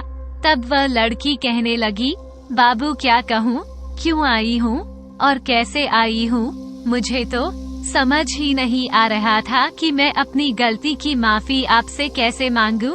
किस तरह मेरी गलती की माफी के काबिल मेरी गलती तो इतनी बड़ी है कि मैं माफी मांगने के काबिल ही नहीं है। इसलिए आधी रात बीतने के बाद तक भी मुझे नींद नहीं आई। अब सब सो गए तो थोड़ी हिम्मत करके आपके पास आ पहुंची हूँ। सुरेखा ने नंदन से कहना शुरू किया, वैसे तुमने तो अच्छा नहीं किया। नंदन आगे कुछ और भी कहना चाहता था, मगर सुरेखा ने जो कुछ कहने का मौका ही नहीं दिया। बीच में वह उसकी बात काटकर कहने लगी, बाबू, मुझे पता है यह अच्छा नहीं हुआ, मगर मैंने ये सब जानबूझकर नहीं किया। वास्तव में मैंने तुम्हारी चारपाई सबसे अलग एक तरफ बिछानी चाहिए थी ताकि मैं रात को किसी समय तुम्हारे पास आ सकूं। मैं यह नहीं जानती थी कि मैं तुमसे प्यार करने लगी। मैं ये भी जानती हूँ कि मैं एक गरीब मामूली घोड़ा गाड़ी वाले की लड़की हूँ और तुम ठहरे एक बड़े आदमी जो परदेश से ढेर सारा धन कमाकर लौट रहा है। भला मेरा तुम्हारा संबंध कैसे हो सकता है? पर मैं तुम्हारे साथ कुछ पल तो बिता ही सकती थी। इसी सोच से मुझे पता ही नहीं चला कि मैंने जो चारपाई बिछाई है वह सूत की बुनी हुई थी और खाट एक कोने में बिछाने के चक्कर में तुम्हारी खाट कुएं के ऊपर बिछ गई। यकीन मानो बाबू, मैंने ये सब जानबूझकर नहीं किया। और वह सुबकते हुए नंदन के ऊपर झुकने लगी। नंदन ने कहा, कोई बात नहीं देवी। नंदन ने उसे दूर हटाते हुए कहा, देखो देवी, मैं इस घटना की बात नहीं कर रहा।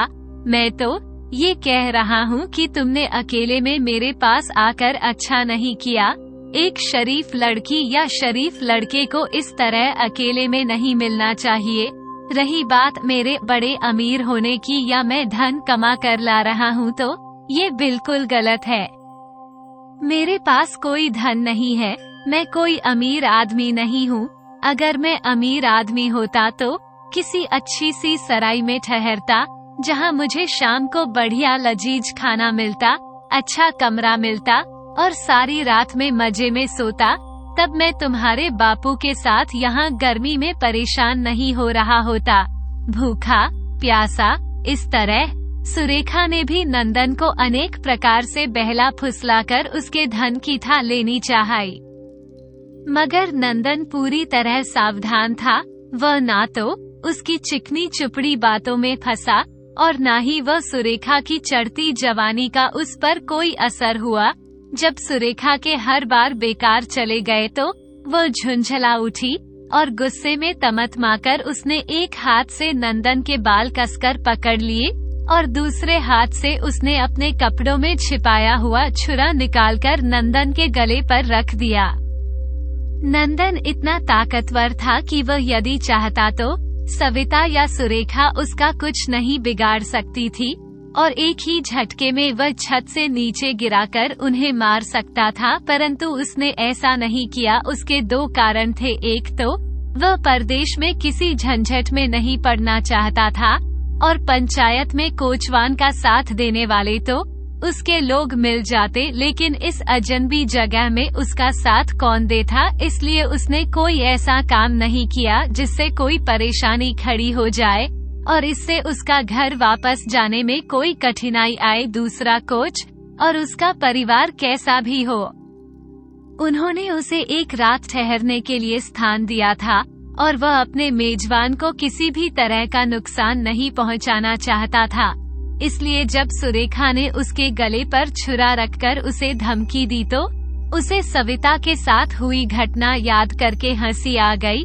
उसे हंसता देखकर सुरेखा का गुस्सा और बढ़ गया और उसने नंदन को खतरे का एहसास कराने के लिए उसके कंधे पर हल्का सा छुरा दबाया। उसने नंदन के कंधे पर हल्का सा घाव होकर उसमें से खून की कुछ बूंदें निकल आई, परंतु नंदन ने जरा भी दर्द का एहसास नहीं दिखाया। जब सुरेखा ने उसे फिर से धमकी दी तो उसने कहा, देवी, पता नहीं तुम लोगों को मेरे पास दौलत होने की गलतफहमी कैसे हो गई है। फिर भी अगर तुम्हें मेरी बात पर विश्वास नहीं तो बेशक मुझे मार डालो, मगर इतना याद रखना, मुझे मारकर जब तुम्हें कोई दौलत नहीं मिलेगी तो तुम उसी बंजारे की तरह फूट फूट कर रोगी जो पछतावे और पछता होगी, जिसने अपने प्यारे वफादार निर्दोष कुत्ते को जरा सी गलत फहमी के कारण मार डाला था, मगर तुम्हें पश्चाताप करने का भी मौका नहीं मिल पाएगा और सारी उम्र मेरी निर्दोष हत्या के पाप के बोझ से दबकर तुम्हें गुजारनी पड़ेगी। सुरेखा ने नंदन की यह बात सुनकर बच्चों बंजारे के पछताने की बात सुनकर उसकी उत्सुकता बढ़ गई। अब वह नंदन से बंजारे के पछतावे का विलाप की कहानी सुनने के लिए विनती करने लगे। उसने पूछा, कुत्ता तो बंजारों के सचमुच बहुत प्रिय होते हैं और उनके कुत्ते भी बहुत वफादार और समझदार होते हैं। फिर ऐसे वफादार और निर्दोष कुत्ते को बंजारे ने क्यों मार डाला? उस बंजारे को ऐसी कौन सी गलतफहमी हो गई जो उसने अपने कुत्ते को मार डाला? मुझे अभी सारी कहानी सुनाओ। अब सुरेखा सामने बैठकर बंजारे के पछतावे की कहानी सुनने लगे। नंदन ने सुरेखा को बंजारे के विलाप की कहानी सुनानी शुरू की। एक बंजारा था जिसका नाम रामू था। उसका भरा पूरा परिवार था, माँ, बाप, घरवाली, 2 लड़कियाँ, 2 लड़के, 1 कुत्ता, 2 बकरी, 1 बकरा, दोनों बकरियों के 2 बच्चे, 1 बिल्ली और ना जाने क्या क्या। मगर जैसा कि उनका दस्तूर था, सारा कुछ उसके 2 छकड़ों पर लदकर चलता था। ठिकाना तो खैर उनका क्या होता, जहाँ खुली जगह देखी छकड़े रुक गए, तंबू तन गया। उसी में रहना, उसी में खाना, उसी में पकाना, उसी में सोना। लोहे का काम करते थे। लोहे का चिमटा, तवा, पलटा, संडासी, साकड़ जो भी बना लेते और आसपास की बस्ती में बेच लेते। मोटा खाया, मोटा पहना और सो गए। सुबह होकर ही दिनचर्या उनके पास ना तो ज्यादा पैसा आता है और ना ही जुड़ पाता है। कोई हारी बीमारी हुई तो देसी नुस्खों से अपना इलाज कर लिया और दूसरों का भी। कोई बीमारी से बच गया तो राम जी की मर्जी, नहीं बच पाया तो राम जी की मर्जी। खाक को खाक में मिलाकर आगे चल दिए। फिर वही दिनचर्या उनकी कहते हैं कि जब चित्तौड़ के हिंदू राजा महाराणा प्रताप को दिल्ली के बादशाह अकबर के विरुद्ध लड़ाई में चित्तौड़गढ़ छोड़ना पड़ा और अपनी पत्नी और बच्चों के साथ जंगलों की खाक छाननी पड़ी, तब जंगलों में रहने वाले इन बंजारों ने पग पग पर उनका साथ दिया और उनके मुखिया ने महाराणा प्रताप के समर्थन में सभी बंजारों को कसम दिलाई थी वे कभी भी अपने स्थायी निवास नहीं बदलेंगे और हमेशा घुमंतु जीवन ही व्यतीत करेंगे। इस कारण अब भी बंजारे कहीं एक जगह बसने की बजाय अपने छकड़े पर अपनी गृहस्थी का सारा सामान लादकर दुनिया में इधर उधर घूमते रहते हैं। इसलिए रामू बंजारा भी अपनी परंपरा निभाते हुए जगह जगह अपने परिवार के साथ भटकता रहता था। इस भागदौड़ में कब उसकी बेटियां जवान हो गई, उसे पता ही नहीं चला। जब एक दूसरे कबीले के बंजारे ने अपने बेटे का रिश्ता उसकी बड़ी बेटी कमली के लिए भेजा, तो राम बंजारे ने उस बंजारे के बेटे रमलू को देखा तो वह बड़ा गबरू जवान था। पहली नजर में ही रामू के मन को भाग गया। उसने अपनी बेटी कमली रिश्ता रमलू के साथ तय कर दिया। बंजारों में दहेज प्रथा बिल्कुल नहीं है, इसलिए उसे किसी लेन देन की तो चिंता थी नहीं, पर दरवाजे पर आए मेहमानों के सत्कार में रामू कैसे पीछे हट सकता था। इसके लिए उसे धन की जरूरत थी, जो उसके पास बिल्कुल नहीं था। अब वह धन की व्यवस्था कैसे करें? उसकी पत्नी ने सुझाव दिया कि पास में ही कुछ दूरी पर एक महाजन रहता है जो ब्याज पर पैसे का लेन देन करता है। तुम उसके पास जाओ और 20 रुपए जरूरत के हिसाब से उससे कर्ज ले लो, शादी के बाद काम धाम करके चुका देंगे। बंजारा जानता था कि महाजन का कर्ज तो लेना ठीक है, लेकिन तो कुछ होना चाहिए। लाला जी, कुछ ऐसा होता मेरे पास तो मैं उसे गिर भी नहीं, उसे बेचना ज्यादा पसंद करता, मगर मेरे पास तो कुछ नहीं है। बंजारे ने बड़े ही विनीत भाव से लाला से कहने लगा, फिर तो भाई मजबूरी है, तुम ही बताओ मैं तुम्हें कैसे कर्ज दूं। लाला ने भी अपनी मजबूरी बंजारे को बताई। तभी गली में शोर सा मच गया और कुत्तों के भौंकने की आवाज पूरे इलाके में गूंजने लगी। गली के कुत्ते अपने इलाके में बंजारे के कुत्ते को देखकर भौंकने लगे। बंजारे के कुत्ते ने भी जवाब देने में कोई कसर नहीं छोड़ी। वे सब गली के आवारा कुत्ते थे और ये था शिकारी कुत्ता जो एक बार तो शेर के सामने भी पीठ ना दिखाए। थोड़ी देर में बंजारे के कुत्ते ने गली के कुत्तों को भगा दिया और अपनी बादशाहत कायम कर ली। अब वे गली के आवारा कुत्ते गली के बाहर से धीरे धीरे भौंक रहे थे, मगर उनकी हिम्मत बंजारे के कुत्ते के पास आने की नहीं हो रही थी। ये देखकर लाला जी भी कुत्ते की हिम्मत की दांत देने लगे। भाई शाबाश, भाई वाह, ये तो कमाल का कुत्ता है, रामू बंजारे ने कहा। सेठ जी, इसे कुत्ता ना कहिए, ये शेर है, मेरा बेटा है, इसका नाम गबरू है। ये जन्म से ही मेरे साथ रहता है और मेरी हर बात समझता, जानता है और मेरा कहना मानता है। कभी भी इसने मुझे नीचा नहीं दिखाया, करेगा और हम चैन की नींद सो सकेंगे। इसके रहते गली किसी की गली में घुसने की हिम्मत नहीं होगी। बोल क्या कहते हो बंजारे?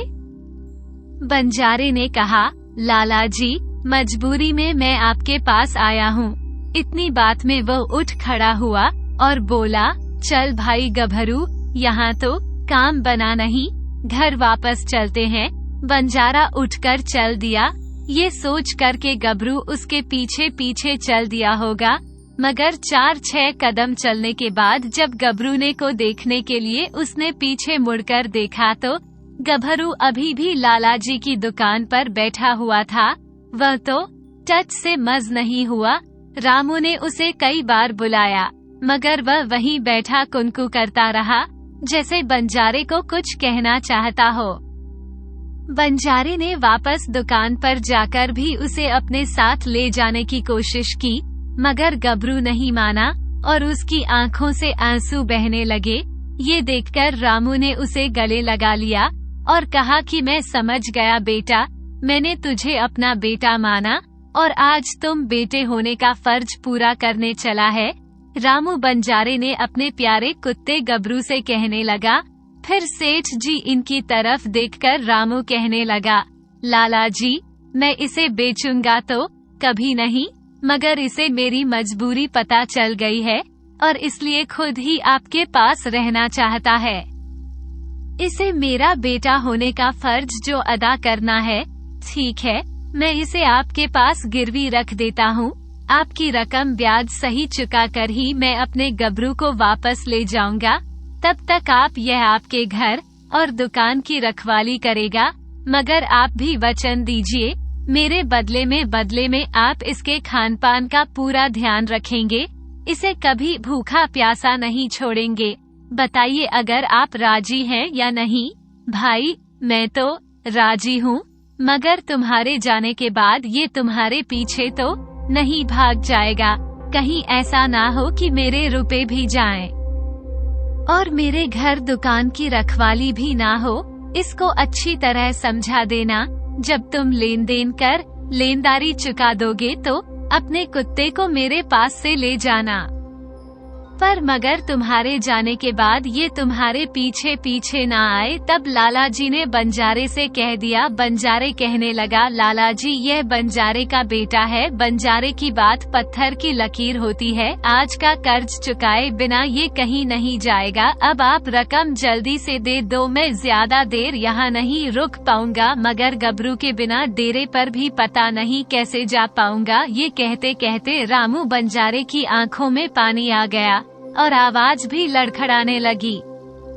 सेठ जी समझ गए कोई घाटे का सौदा नहीं किया। उन्होंने चौकीदार को हर महीने 5 रुपए दे रहे थे, फिर भी वह सारी रात चिल्लाता, जागते रहो, जागते रहो। फिर आदमी का क्या भरोसा, जाने कब चोरों से मिल जाए। मगर कुत्ता हमेशा वफादार रहता है, चाहे खुद की जान चली जाए, मालिक का नुकसान नहीं होने देता। ये सोचते समझते उन्होंने तिजोरी में से 20 रुपए लाकर बंजारे को दे दिए। बंजारा अपनी आंखें पहुंचता हुआ जल्दी से अपनी लाठी उठाकर से चल दिया। गबरू ने एक बार गीली आंखों से जाते हुए रामू को देखा, फिर कुक करते हुए अपनी गर्दन वापस मोड़ ली। उसकी आंखों से आंसू बहने लगे। रामू बंजारा महाजन से 20 रुपए लेकर लगभग रोता हुआ वापस अपने डेरे पर चला गया। उसकी पत्नी ने समझा शायद बंजारे को कर्ज नहीं मिला, इसलिए वह दुखी है। उसने बंजारे से कहा, जी छोटा मत करो, भगवान सब इंतजाम कर देंगे, भगवान पर विश्वास रखो। हाँ भगवान, तो उसको मैंने गिर भी रखा। इससे पहले बंजारा कुछ और कहता, उसकी पत्नी ने दोबारा प्रसन्न नहीं बेचा तो गभरू तुम्हारे साथ क्यों नहीं आया? जी हमेशा तो तुमसे पहले गबरू डेरे पर आ जाता है, आज उसे कहाँ छोड़ आए, बोलते क्यों नहीं? पहले से परेशान बंजरा झुंझलाकर बोला, अरे भगवान, भाग्यवान बोलने दोगी तभी तो बताऊंगा।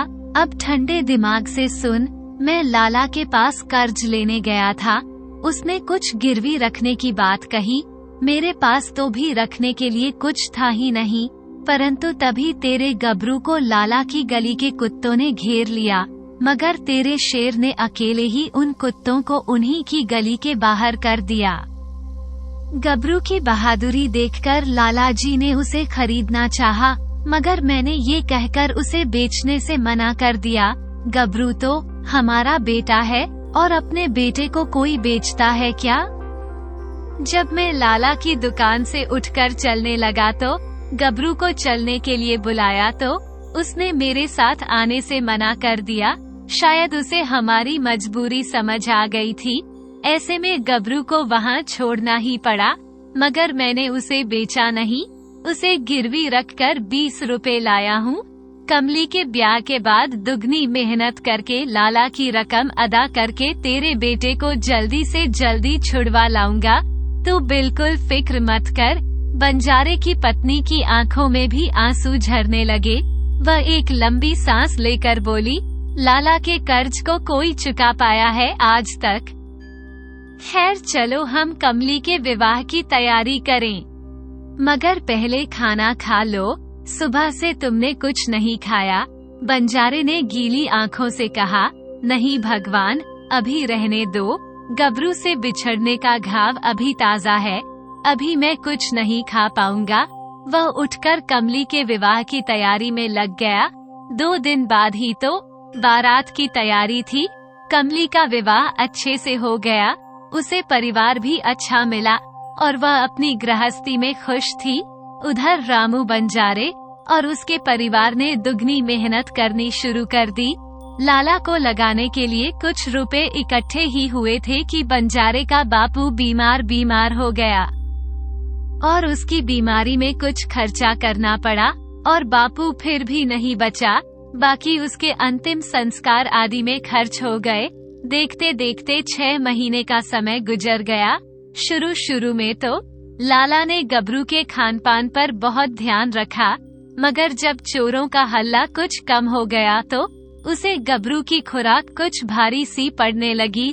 धीरे धीरे उसने उसकी खुराक में कटौती करनी शुरू कर दी। बंजारा तो शर्म और दुख के मारे लाला की गली में भी नहीं गुजरता था। उन्हीं दिनों लाला जी की बड़ी बेटी अनीता का रिश्ता तय हो गया। उसकी शादी जल्दी ही होनी थी, सो उसकी तैयारी के लिए कपड़े, जेवर और आदि खट्टा सामान किया जाने लगा। शादी के केवल 3 ही दिन बचे थे। सारी तैयारियां पूरी हो चुकी थी। एक रात पूरे दिन भर विवाह की परंपराओं का निभा कर परिवार के सारे लोग थककर बेसुध सोए हुए थे। उसी दौरान चोरों के एक ग्रोह ने धीरे से दीवार में सेंध लगाई। शुरू में तो गबरू भौंका, मगर घर में कोई भी नहीं जागा। वह बहुत भौंका, सभी बहुत ही गहरी नींद। कंजूस लाला है, कुत्ते को खाने को ही क्या देता होगा, बेचारा खाने को नहीं मिलता है। देखो कितना कमजोर हो गया है। और यह इसके सामने 4 रोटियां डाली थी, वह सारी खा गया। अब और कुछ मिलेगा, इसी उम्मीद से हमारे पीछे पीछे आ रहा है। तो उसने गबरू की तरफ देखा और गबरू भी पूंछ हिलाने लगा। चोरों को अपने साथी की बात ठीक लगी। वे चोर लाला जी के गांव के ही थे। लाला की बेटी की शादी की बात सुनकर उन्होंने सेठ के यहाँ चोरी करने की सोची थी। इस समय लाला के यहाँ से खूब माल उन्हें मिल जाता, मगर अभी उनकी हिम्मत इस माल को अपने घर ले जाने की नहीं हो रही थी। अगर किसी तरह पकड़े गए तो माल घर से बरामद होने पर उनके साथ परिवार को भी राजा साहब की सजा का भागीदार होना पड़ेगा। इसलिए वे लाला जी के घर से निकलकर सीधे बस्ती के बाहर खेतों की तरफ चले गए। उन्होंने आपस में सलाह करके सारा माल एक बाग में खड्डा खोदकर गाड़ दिया और अपने अपने घर चले गए। जब मामला ठंडा पड़ जाएगा तो निकालकर आपस में बांट लेंगे। इस दौरान गभरू सब कुछ ध्यान से देखता रहा। गबरू कुछ दूर तक तो उनके पीछे गया, फिर धीरे से रास्ता बदलकर महाजन के घर पहुंच गया। गबरू जब महाजन के घर पहुंचा तो सभी लोग जाग चुके थे। घर में कोहराम मचा हुआ था। उन्हें रात में दीवार में सेंध लगाकर की गई चोरी का पता चल चुका था। शादी वाले घर में सबसे पहले गहनों पर नजर डाली जाती है और सारे कीमती गहन व कपड़े गायब थे। साथ ही गायब था बंजारे का कुत्ता, जिसका कहीं कुछ पता नहीं था। महाजन ये देखकर हैरान था कि बंजारे का कुत्ता गली के कुत्तों को और किसी अनजान आदमी को गली में घुसने नहीं देता और वह घर में चोरी के समय घर से गायब था। उसने तुरंत कोतवाल को खबर करके बुला लिया और अपने 4 सिपाहियों को सिपाहियों के साथ तुरंत लाला जी के घर आ गए। जो कोतवाल थे तुरंत आ गए और 4 सिपाही उनके साथ थे। चोरी की तहकीकात करने लगे। लाला जी, उनकी पत्नी और परिवार के अन्य लोग कोतवाल को ये बताने में लगे थे कि घर से क्या क्या चीज चोरी हुई है। इसी बीच में गबरू घर में वापस आ गया, मगर उसके और किसी का ध्यान नहीं जा रहा था। गबरू सेठ जी के पास पहुंचा तो सेठ जी का गुस्सा उस पर फूट पड़ा। कम बख्त काम चोर, तू दिन भर में तो भंभ करके पूरी गली को सिर पर उठाए रखता है और जब चोर आए तो सारे गहने कपड़े उठा ले गए तो कहाँ जाकर मर गया था। आज तो बिल्कुल भी नहीं भोंका। तुझे क्या सांप सूंघ गया था? अब कहाँ से चला आ रहा है? गभरू क्या जवाब देता और कैसे जवाब देता? अगर वह जवाब भी देना चाहता तो उसकी बात समझता कौन? यहाँ उसका असली मालिक बंजारा तो था नहीं, जो उसकी हर बात इशारे में समझ जाता था। फिर भी वह सेठ जी को अपनी बात समझाने की कोशिश करने लगा। गभरू सेठ जी की धोती पकड़कर धीरे से उसे अपनी ओर खींचने लगा। सेठ जी ने सोचा कि रात गबरू को खाना नहीं मिलाया था, इसलिए शायद वह सबका ध्यान अपनी तरफ आकर्षित करना चाह रहा है। उन्होंने गुस्से में कहा, ना मुराद, यहाँ इतनी बड़ी चोरी हो गई है और तुझे खाने की पड़ी है। चल हट, जा यहाँ से। परंतु कोतवाल अनुभवी था। उसने एक कोने में पड़ी हुई रोटियां देख ली थी। कुत्ता अगर चाहता तो उन्हें खाकर अपनी भूख मिटा सकता था, इसलिए वह समझ गया कि यह कुत्ता सेठ जी को कुछ और बताना चाहता है। उसने सेठ जी से कहा, सेठ जी, मुझे लगता है आपका पालतू कुत्ता आपको कुछ बताना या दिखाना चाहता है। हमें इसकी बातों पर ध्यान देना चाहिए। अब सेठ जी को समझ आया कि गबरू बार बार उनकी धोती पकड़कर क्यों खींच रहा था। वे उसकी ओर देखने लगे तो गबरू उनकी धोती का एक छोर पकड़कर धीरे धीरे घर के बाहर की ओर बढ़ने लगा और उसके पीछे पीछे सेठ जी का बेटा कोतवाल और उनके 2 सिपाही चलने लगे। कोतवाल ने 2 सिपाही घर की रखवाली के लिए छोड़ दिए थे। घर से बाहर निकलकर गबरू ने धोती का छोड़ दिया और कुछ तेज गति से बस्ती के बाहर की तरफ बढ़ने लगा। कोतवाल और उसके सिपाही तो किसी तरह उसके पीछे चल पा रहे थे।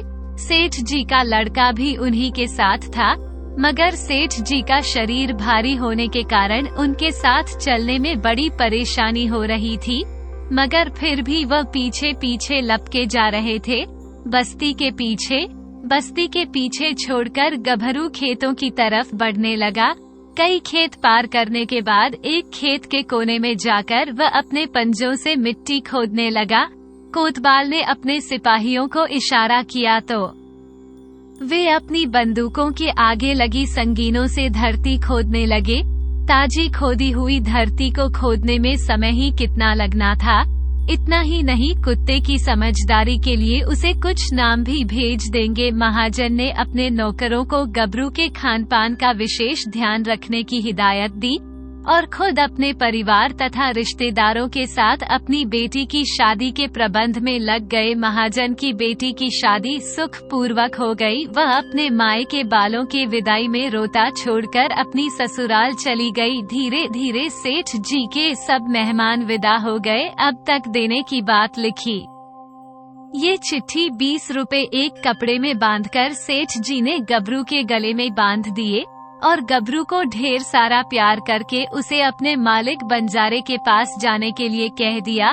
गबरू ने एक बार महाजन की तरफ देखा, फिर घर से बाहर की ओर, और वह एक बार फिर से महाजन के पैरों में लिपट कर उल्टा पलटा और फिर घर के बाहर की ओर तेजी से चल पड़ा।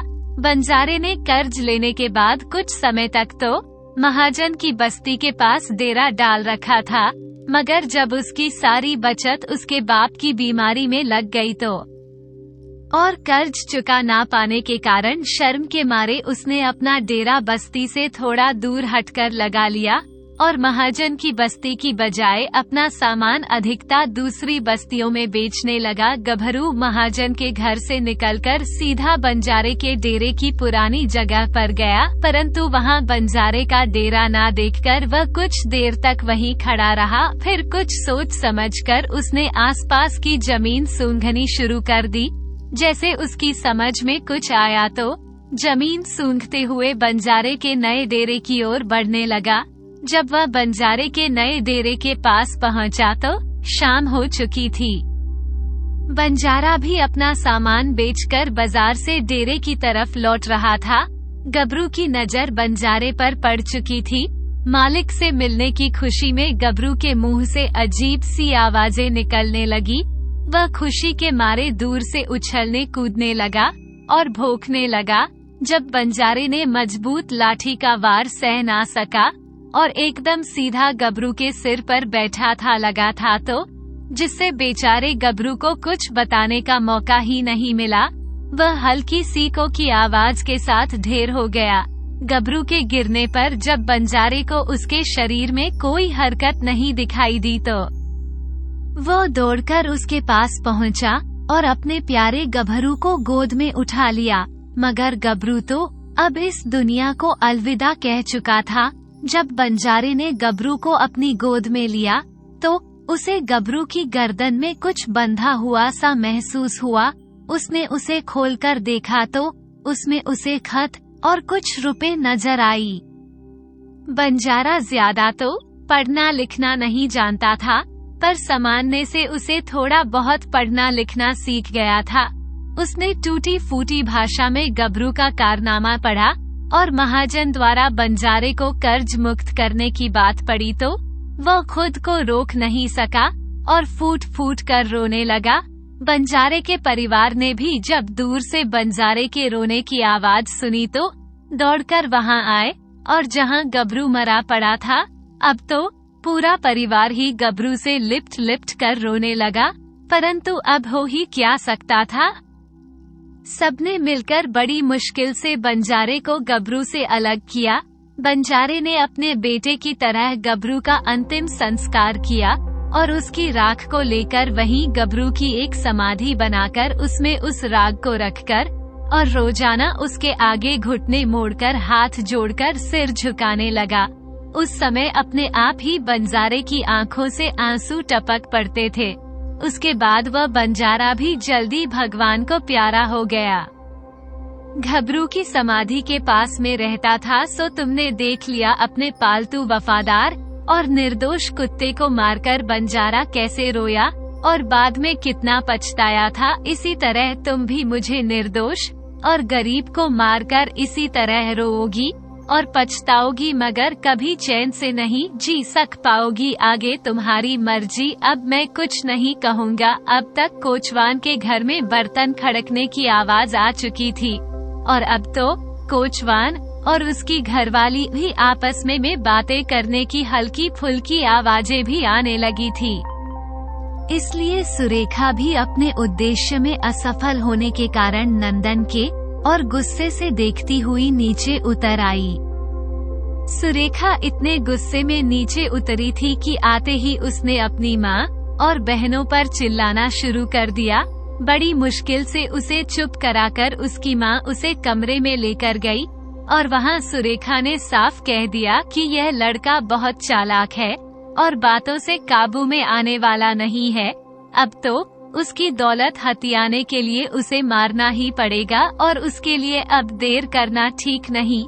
माँ ने उसकी ओर, अब माँ ने अपनी छोटी बेटी की ओर देखा और कहा, बेटी मंगला, अब तुम क्या कहती हो? प्यार और अच्छे व्यवहार से सबको जीता जा सकता है माँ। फिर उससे जो चाहो का काम कराया जा सकता है। वैसे ये लड़का तेज है, मगर सविता और सुरेखा के प्रति उसके मन में पहले से ही बुरी भावना बैठ चुकी है, इसलिए दोनों कामयाब नहीं हो पाई। उसकी माँ कहने लगी, बेटी मुझे तुम पर पूरा भरोसा, क्योंकि तुम अभी तक उस लड़के के सामने नहीं आई हो।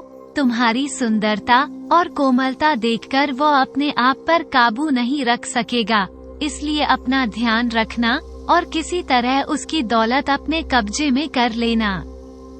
मंगला ने कहा, माँ अब तुम थोड़ी देर सो लो, विश्वास रखो तुम्हारी लाडली बेटी कमल मंगला कभी असफल नहीं हो सकती। बाद में बड़ी दीदी और सुरेखा दीदी को भी शांत करके सुला देना। दोनों थक भी गई है और बड़ी दीदी को तो नींद की झपकियां भी आ रही है। निश्चिंत रहो, मैं ऐसा चक्कर चलाऊंगी कि उसकी दौलत भी हमारे कब्जे में होगी और हमें उसे मारने का पाप भी नहीं लगेगा, क्योंकि हम उसे मारेंगे भी नहीं, वह बच जाएगा। वह सुबह होने से पहले खुद ही डर के मारे यहाँ से चुपके से चला जाएगा। आखिर उसका पाला इस बार मंगला से जो पड़ा है। उसकी माँ ने खुश होकर मंगला का माथा चूमकर उसे आशीर्वाद दिया और अपनी दोनों बड़ी बेटियों के साथ सोने के लिए अपने अपने बिस्तरों पर लेट गई। वैसे तो उन सबको नींद नहीं आ रही थी, मगर बिस्तर पर कमर लगते ही नींद ने ऐसा दबोचा कि तीनों बेशुद्ध होकर सो गई। कोचवान तो पहले से ही खर्राटे मार रहा था। मंगला ने उन सबको तो सोने के लिए कह दिया, मगर उसके मन में तो कुछ और ही था। उसे एक अजनबी को अपने घर लाकर लूट लेना अच्छा नहीं लग रहा था। साथ ही वह ये भी जानती थी कि यदि अजनबी ने किसी तरह शोर मचा दिया और कहीं शिकायत कर दी तो उनमें से कोई भी सजा से नहीं बच सकेगा। इससे भी अधिक उसे सुंदर अजनबी से सहानुभूति होगी, जिसके जीवन पर कई बार वार हो चुका था, जो केवल भगवान की कृपा से किसी चमक या किसी चमत्कार से अभी तक बचा हुआ था। वह सीढ़ी से चढ़कर जब छत पर गई तो जहां पहले से ही नहीं मुसीबत का प्रतीक्षा कर रहा था नंदन, ढलते हुए चांद की रोशनी में उसने सीढ़ी पर ऊपर चढ़ती हुई युवती को देखा तो उस पर उस समय चांद की चांदनी सीधी मंगला के चेहरे पर पड़ रही थी, जिससे मंगला की सुंदरता और कोमलता दोनों देखने वाले को मोहित करने की के लिए काफी थे। उस पर 16वें सावन की उसकी जवानी किसी भी जवान युवक को मदहोश कर सकती थी। एक पल को तो नंदन उसे देखता ही रह गया। मंगला ने उसे अपनी ओर एकटक देखता हुआ देखा तो वह शर्मा गई। वह चांद की रोशनी में नंदन की खूबसूरती देखकर कुछ पल के लिए अपने को भूल गई। वह लड़खड़ाकर सीढ़ियों से नीचे गिर ही जाती, यदि तुरंत ही चंदन ने उसका हाथ पकड़कर ऊपर खींच ना लिया होता। मंगला माँ और बहनें जो अभी तक तिरछी नजरों से मंगला को ऊपर की ओर चढ़ते देख रही थी, ये देखकर मनी मन खुश हो गई कि मंगला ने पहला मोर्चा तो मार लिया। अब जल्दी वो लड़के की दौलत भी अपने काबू में कर लेगी। इसलिए वे तीनों निश्चिंत होकर लेट गई और सो गई। उदय छत पर मंगला ने नंदन के सामने बैठकर उसे चुप रहने का इशारा कर दिया और चुपचाप उसके सामने बैठकर उसे देखने लगी। अब तक नंदन ने मंगला के रूप जल से स्वयं को मुक्त कर लिया था और मंगला से स्वयं को बचाने का उपाय सोचने लगा। कुछ देर तक चुप रहने के बाद मंगला ने धीरे से कर नंदन से बात करनी शुरू की। मंगला ने कहा, बाबू, तुम सोच रहे होगे कि सविता और सुरेखा के बाद मैं तुम्हारी दौलत का राज जानकर उसे हथियाने आई हूँ। तुम्हारा ये सोचना सही भी है, क्योंकि तुमसे जब से इस घर में आए हो तुम्हारे साथ एक के बाद एक अनहोनी हो रही है, या कहिए तुम्हारे जीवन पर एक के बाद एक हमले किए जा रहे हैं। पहले तुम्हें भोजन में जहर देने की कोशिश की गई, फिर कच्चे सूत की चारपाई पर लिटाने की कोशिश की ताकि तुम कुएं में डूबकर मर जाओ। बाद में यहाँ छत पर भी सविता और सुरेखा द्वारा तुम्हें मार डालने की कोशिश की गई। ऐसे में मैं तुम मुझ पर विश्वास कर भी कैसे सकते हो? आखिर मैं भी तो दुर्भाग्य से इसी परिवार का हिस्सा हूँ। नंदन ने धीरे से फुसफुसा कर ही उसी अंदाज में शांति से जवाब दिया, मुझे किसी से कोई शिकायत नहीं है, लेकिन शायद मेरे बारे में तुम्हारे घर वालों को कुछ ज्यादा ही गहरी गलतफहमी हो गई है। ना तो मेरे पास किसी तरह की कोई दौलत है और ना ही मैं कोई धनवान आदमी हूँ। शायद मेरे कपड़ों से तुम सबको गलतफहमी हो गई है, मगर यह कपड़े मुझे मेरे मालिक ने इसलिए दे दिए क्योंकि मेरे कपड़े उनके घर मजदूरी करते हुए फट गए थे। असल में तो मैं केवल एक मजबूर और मजदूर आदमी हूँ जो परदेश से धक्के खाकर अपने घर वापस इसलिए लौट रहा हूँ ताकि अपने घर वालों के साथ रह सकूँ और जो भी रूखा सूखा मिलेगा उसे खा सकूँ। उनके कम से कम अपने परिवार के साथ तो रह सकता हूँ। फिर नंदन ने उससे पूछा, मगर तुम यहाँ क्यों? क्या तुम्हारे घर वालों को यहाँ आने के बारे में पता है? तुम इतने सुंदर हो कि शायद ही कोई तुम्हें देखकर अपने पर काबू रख सके। मगर मैं ठहरा गरीब आदमी, अपने खाने नहाने का भरोसा नहीं, किस बूते पर तुमसे किसी बारे में तुम्हारे बारे में सोच सकता हूँ? मंगला ने कहा, अब इन बातों को सोचने का समय नहीं है। अभी तो ये सोचना है कि तुमको यहाँ से सुरक्षित कैसे निकाला जाए, क्योंकि मैं ये बर्दाश्त नहीं कर सकती कि मेरे घर में मेरी आंखों के सामने तुम्हारी हत्या मेरे घर वालों के द्वारा की जाए। ये कहकर मंगला धीरे धीरे से अपने घर वालों की आहट लेने लगी। अब तो वे सब लोग गहरी नींद में सो चुके थे। मंगला ने नंदन को चुप रहने का इशारा करते हुए अपने पास बुलाया और धीरे से लकड़ी की वह सीढ़ी ऊपर खींच लेने को कहा ताकि कोई भी आसानी से छत पर ना आ सके। सीढ़ी ऊपर खींचने के बाद नंदन ने मंगला की ओर देखा तो उसने कहा, देखो, अब ये सीढ़ी मकान के पिछले हिस्से में लगानी है जिससे वहाँ नीचे उतरा जा सके। मकान के पिछले भाग में हमारी घुड़साल है जहाँ हमारे घोड़े बंधते हैं। उनमें से एक घोड़ा है जो 1 घंटे में 25 मील दूर तक ले जा सकता है। दूसरा घोड़ा 1 घंटे में 15 मील दूर चलता है, जिससे घोड़ा गाड़ी में भी जोता जाता है। घोड़ी गर्भवती होने के कारण ज्यादा नहीं चल पाएगी, इसलिए उसके बारे में तो सोचना भी बेकार है। अब तुम्हें घुड़साल में को मैं फंसाने नहीं आई। मैं तो इसी आंगन में सोए पड़े हैं। मेरे घर वाले ध्यान से देख लो, मैं तुम्हारे सामने बैठी हूँ तो वहाँ तुम्हारे लिए क्या मुसीबत हो सकती है। फिर भी तुम्हारा मन ना माने तो मेरी बातों को मानो, वरना कोई जरूरी नहीं है यहाँ पर रहने पर। तो वैसे भी कुछ समय बाद तुम्हारी मृत्यु निश्चित है। नंदन को उसकी बात ठीक लगी। फिर उसने अभी तक कोई ऐसा काम नहीं किया था उस पर किसी तरह का संदेह किया जाए, सिवाय इसके कि वह ठग कोचवान के परिवार की लड़की है। फिर भी सावधान रहते हुए लड़की की बात मानने में कोई बुराई नहीं थी। अब इसका पता, उसकी तरकीब से मेरी जान बच ही जाए, क्या पता? यदि नहीं तो फिर यहाँ तो जान को खतरे में है ही है। फिर भी उसने उस लड़की से पूछा, मान लो कि तुम मुझे बचाना चाहती हो, मगर तुम मेरे साथ क्यों जाना चाहती हो? मंगला ने कहा, यदि मैं तुम्हारे साथ नहीं गई तो ये सब तुम्हारे बच निकलने का कारण मुझे समझकर गुस्से में बिना सोचे समझे मुझे मार सकते हैं, परंतु यदि मैं तुम्हारे साथ भाग गई तो ये समझकर तुम्हारा पीछा करेंगे कि तुमने मुझे भगाकर बहला फुसलाकर भगाने को मजबूर कर दिया और तुम्हारे साथ साथ मेरी जान भी बच जाएगी।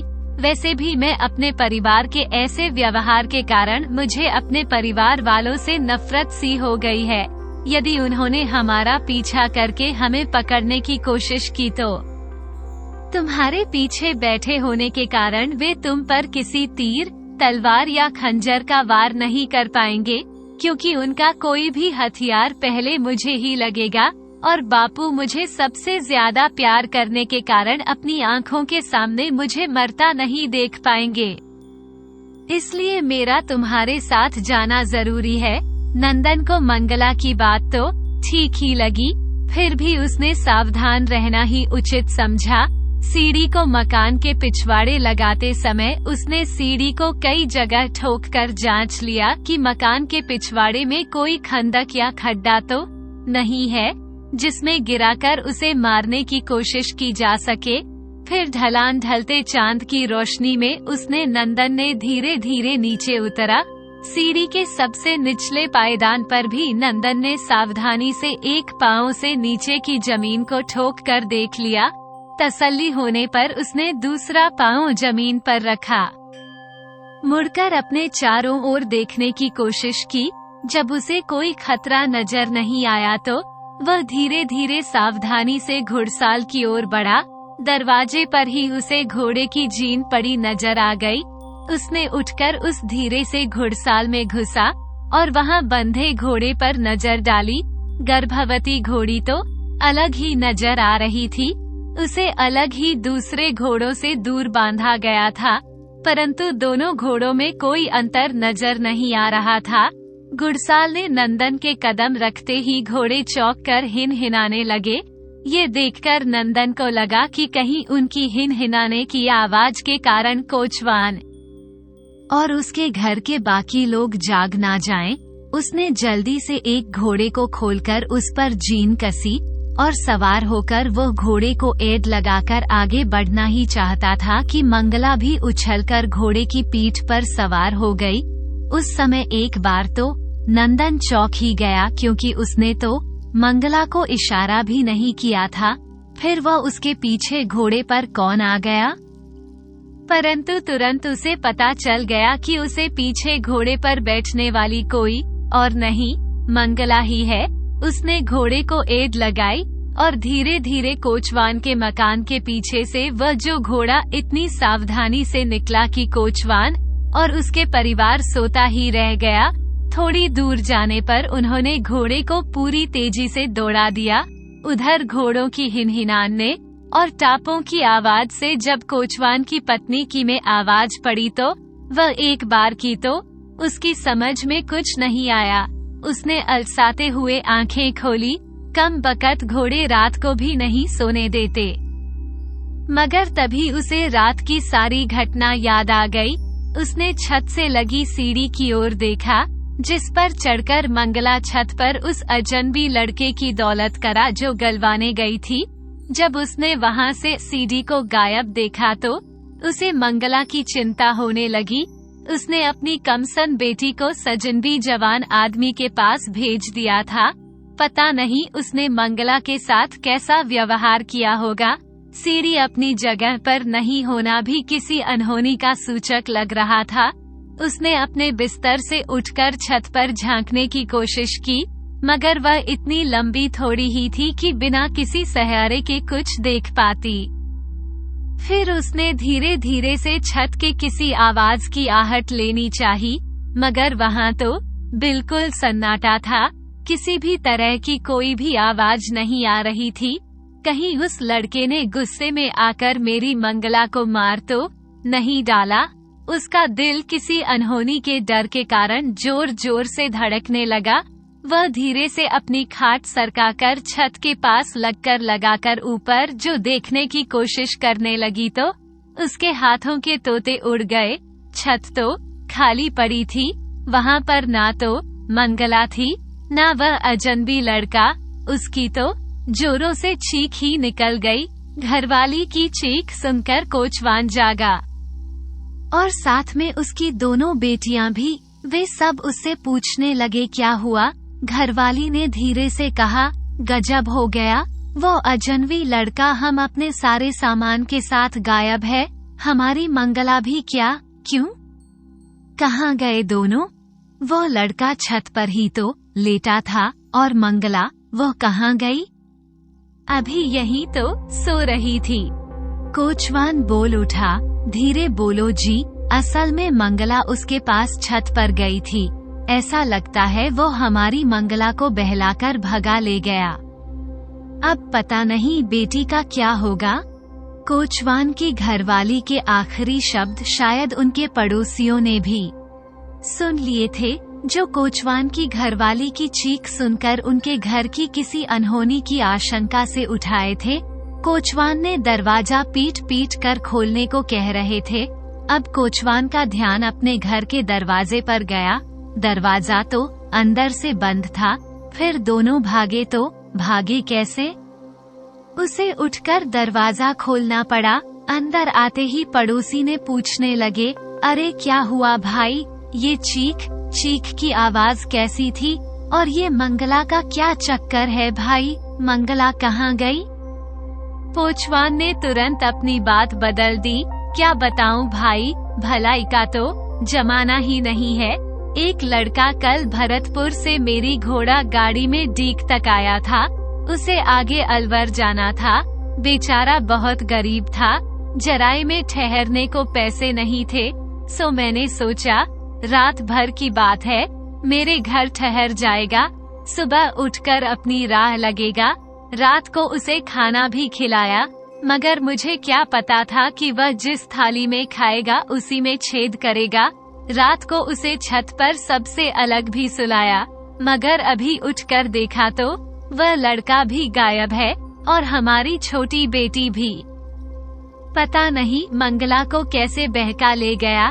कितनी दूर देर हुई है उन्हें गए हुए?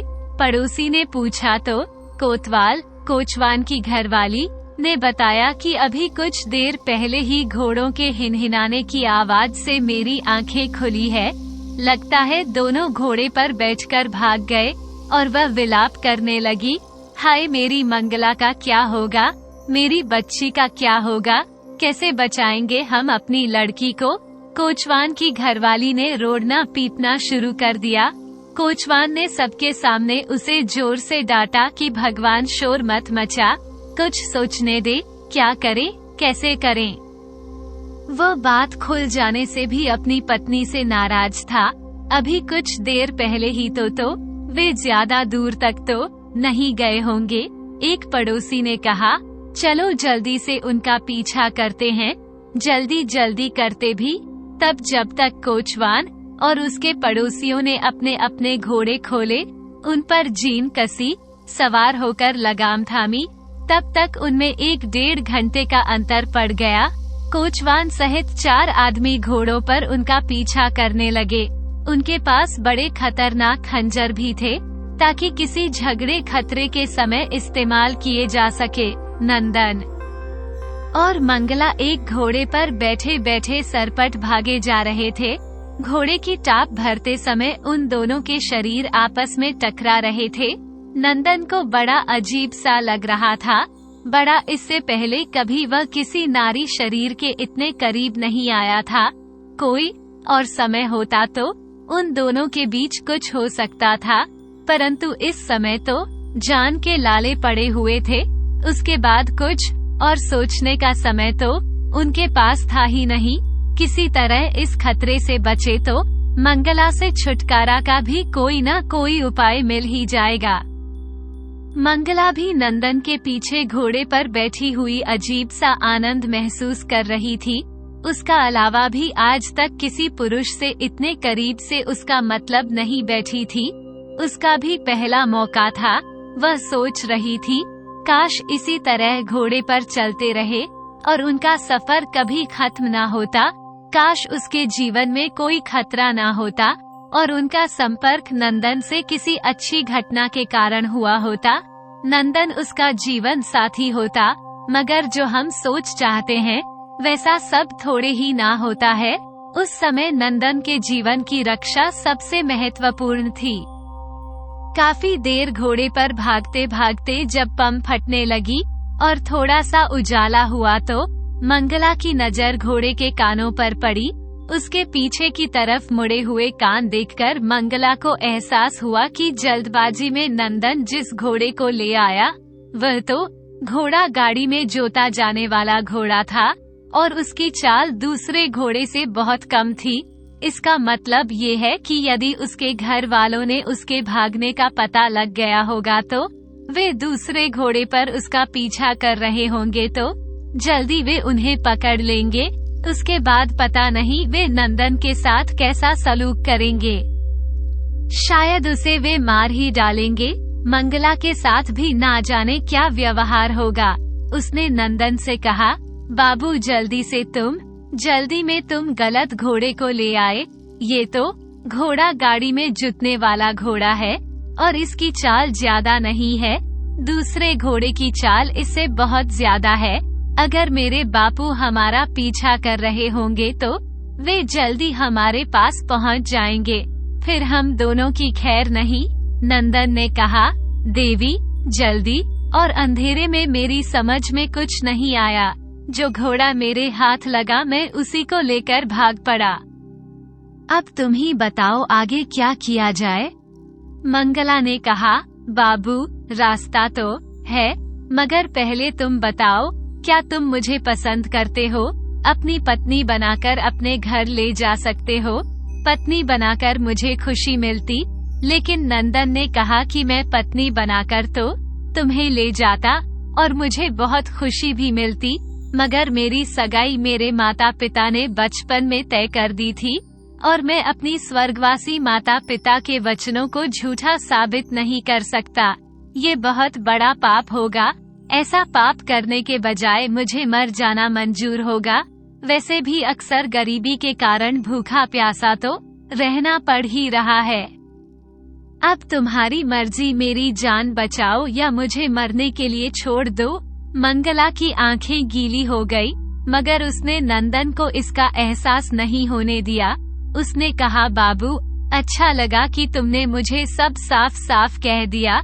तुम अपने शरीर के साथ साथ मन के भी बहुत सुंदर हो, इसलिए मैं तुम्हें अपने घर वालों से बचने का रास्ता जरूर बताऊंगी। देखो दूर से घोड़ों की टापों की आवाज आ रही है और कुछ धूल से भी उड़ती लग रही है। मुझे लगता है मेरे बापू अकेले नहीं है, उनके साथ हमारे पड़ोसी भी हैं, जिनसे बचना बहुत मुश्किल है। फिर क्या किया जाए? नंदन ने पूछा। तब मंगला कहने लगी, अब एक ही रास्ता है। यहाँ से कुछ ही दूरी पर अलवर के राज्य की सीमा शुरू होती है। यदि तुम किसी तरह अलवर की सीमा में प्रवेश कर जाओ तो कोई भी तुम्हें पकड़ नहीं पाएगा, क्योंकि अपने अपराधों के कारण मेरे पिता अलवर राज्य की सीमा में प्रवेश नहीं कर सकते और उनके साथ आए हम पड़ोसी भी उन्हीं के साथ वापस चले जाएंगे। मगर इसके लिए मुझे यहाँ रुककर उन्हें यहाँ पर रोकना होगा, ताकि तुम्हें इस राज्य की सीमा पार करने का समय मिल सके। तो मंगला ने कहा। तो नंदन को भी यह सुझाव ठीक लगा, इसलिए उसने मंगला को घोड़े से उतारकर घोड़े को एड़ लगा दी और घोड़ा नंदन को लेकर सरपट दौड़ पड़ा। उधर मंगला घोड़े से उतरकर धूल में लोटपोट होकर चोट लगने और रोने का अभिनय करने लगी। थोड़ी देर में मंगला का पिता और उसके साथी वहां पहुंच गए। मंगला को जमीन पर गिरी हुई और रोती देखकर वे सब वहीं पर रुक गए। मंगला के पिता ने अपने घोड़े से उतरकर मंगला को उठाया। मंगला बेहोश की तरह उठी और फिर गिर गई। वह अपनी चोटों से उन्हें उलझाकर कुछ देर रोकना चाहती थी। जब उसके पिता ने उसे फिर से उठाया तो वह होश में आने का नाटक करके अपने पिता से लिपटकर जोर जोर से रोने बिलखने लगी। बड़ा मुश्किल से कोचवान ने उसे चुप कराया और पूछने लगा कि तुम यहाँ कैसे पहुँची और वो लड़का यहाँ से कहाँ गया। साथ ही उसने मंगला से पूछा, तुम उसके चंगुल में कैसे फंस गई। मंगला ने पड़ोसी की ओर देखकर सुबकते हुए कहा, बापू, जब शाम को लड़का तुम्हारे साथ घर आया था तो तुमने गाड़ी में से घोड़ा खोलकर गुड़साल में बांध दिया था और मैं रोजाना की तरह घोड़ों को दाना पानी डालने के लिए घुड़साल में चली गई। उस समय वह लड़का आसपास घूमते हुए हमारे घर के पिछवाड़े घुड़साल में आ गया था और घोड़ों के बारे में बातचीत करने लगा। उसी समय मुझे उसकी नीयत अच्छी नहीं लगी थी। फिर वह इधर उधर की बातें करके वहाँ से चला गया। आधी रात के बाद जब सब सो गए थे तो वो घुड़साल में से कुछ आवाजें सुनकर मेरी नींद खुल गई। मुझे लगा घुड़साल में घोड़ों के साथ कुछ समस्या है, खासकर घोड़ी के साथ जो इस समय गर्भवती है। इसलिए मैं अंदर घुड़साल में चली गई, मगर मैंने वहाँ का नजारा देखा तो हैरान रह गई। इस अजनबी ने एक घोड़े पर जीन कस रखी थी और घोड़े को लेकर भागने की तैयारी में था। जब मैंने उसे रोकना चाहा तो मचाने से रोकने के लिए उसने मेरा मुंह दबोच कर मुझे भी घोड़े पर लाद लिया और घोड़ा सरपट दौड़ा दिया। मैं तो चिल्ला भी नहीं पाई। अब जब उसने आप लोगों को अपने पीछे आते देखा तो मुझे घोड़े पर से धक्का देकर नीचे गिरा दिया और खुद घोड़ा लेकर भाग गया। मेरी तो हड्डियां भी बहुत दर्द कर रही है, मगर मुझे बड़ा अफसोस है कि मैं उसे घोड़ा लेकर भागने से नहीं रोक पाई। बड़ा मजबूत शरीर है उसका। उसके कब्जे से छूटने की बहुत कोशिश की मैंने, मगर छूट नहीं पाई। अब पड़ोसियों ने पास आकर पूछा, मगर बेटी वह गया किधर। मंगला ने इशारा करके कहा, वह अजनबी हमारे घोड़े को लेकर इधर ही गया है, जल्दी से पकड़ लो उसे। और यह कहकर वह फिर से रोने बिलखने लगी। अब कोचवान ने अपनी बेटी मंगला को अपने घोड़े पर बैठा लिया और फिर से अपने पड़ोसिया के साथ नंदन का पीछा करने लगा।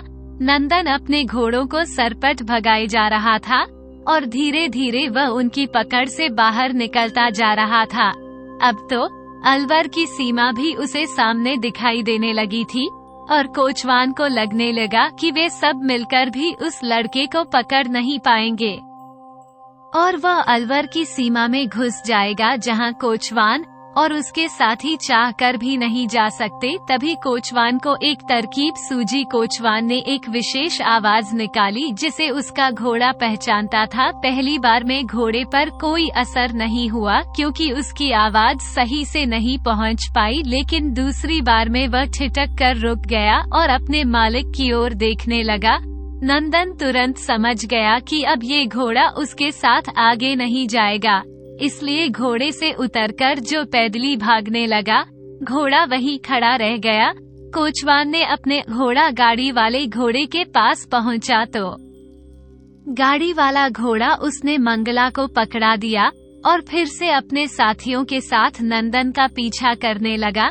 नंदन अब बिल्कुल अलवर राज्य की सीमा पर पहुंच गया था। उसे अलवर राज्य के सैनिक भी दिखाई दे रहे थे, मगर कोचवान और उसके साथी भी उसके करीब भाग गए।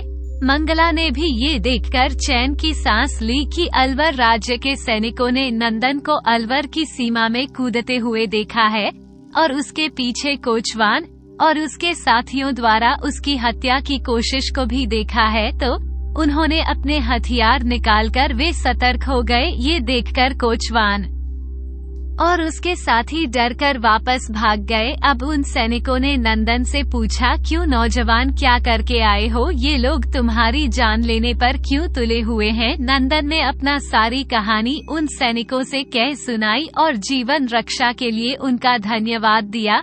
सैनिकों ने उसे आगे सावधान रहने की हिदायत के साथ अपने घर जाने की अनुमति दे दी।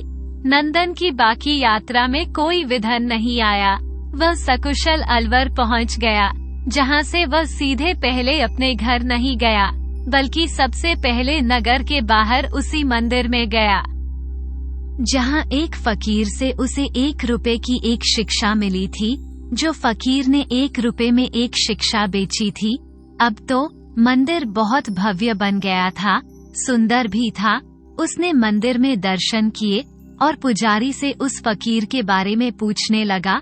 पुजारी ने उत्तर दिया, कौन सा फकीर बेटा, कैसा फकीर? 12 साल पहले। अरे याद आया? पुजारी जी, 12 साल पहले की मैं बातें कर रहा हूँ। अरे हाँ, याद आया। वो फकीर तो उसी दिन सुबह सुबह आया था, और जिस दिन वो तुमसे मिला था और तुम्हारे जाने के थोड़ी देर बाद ही वो यहाँ से खुशी खुशी चला गया था। उस दिन के बाद तो मैंने उसे आज तक यहाँ कभी नहीं देखा। नंदन निराश होकर मंदिर के बाहर निकल ही रहा था कि किसी ने आवाज दी, क्यों बेटा आ गए? पर से अच्छा बताओ, परदेश में तुमने क्या कमाया और क्या खोया?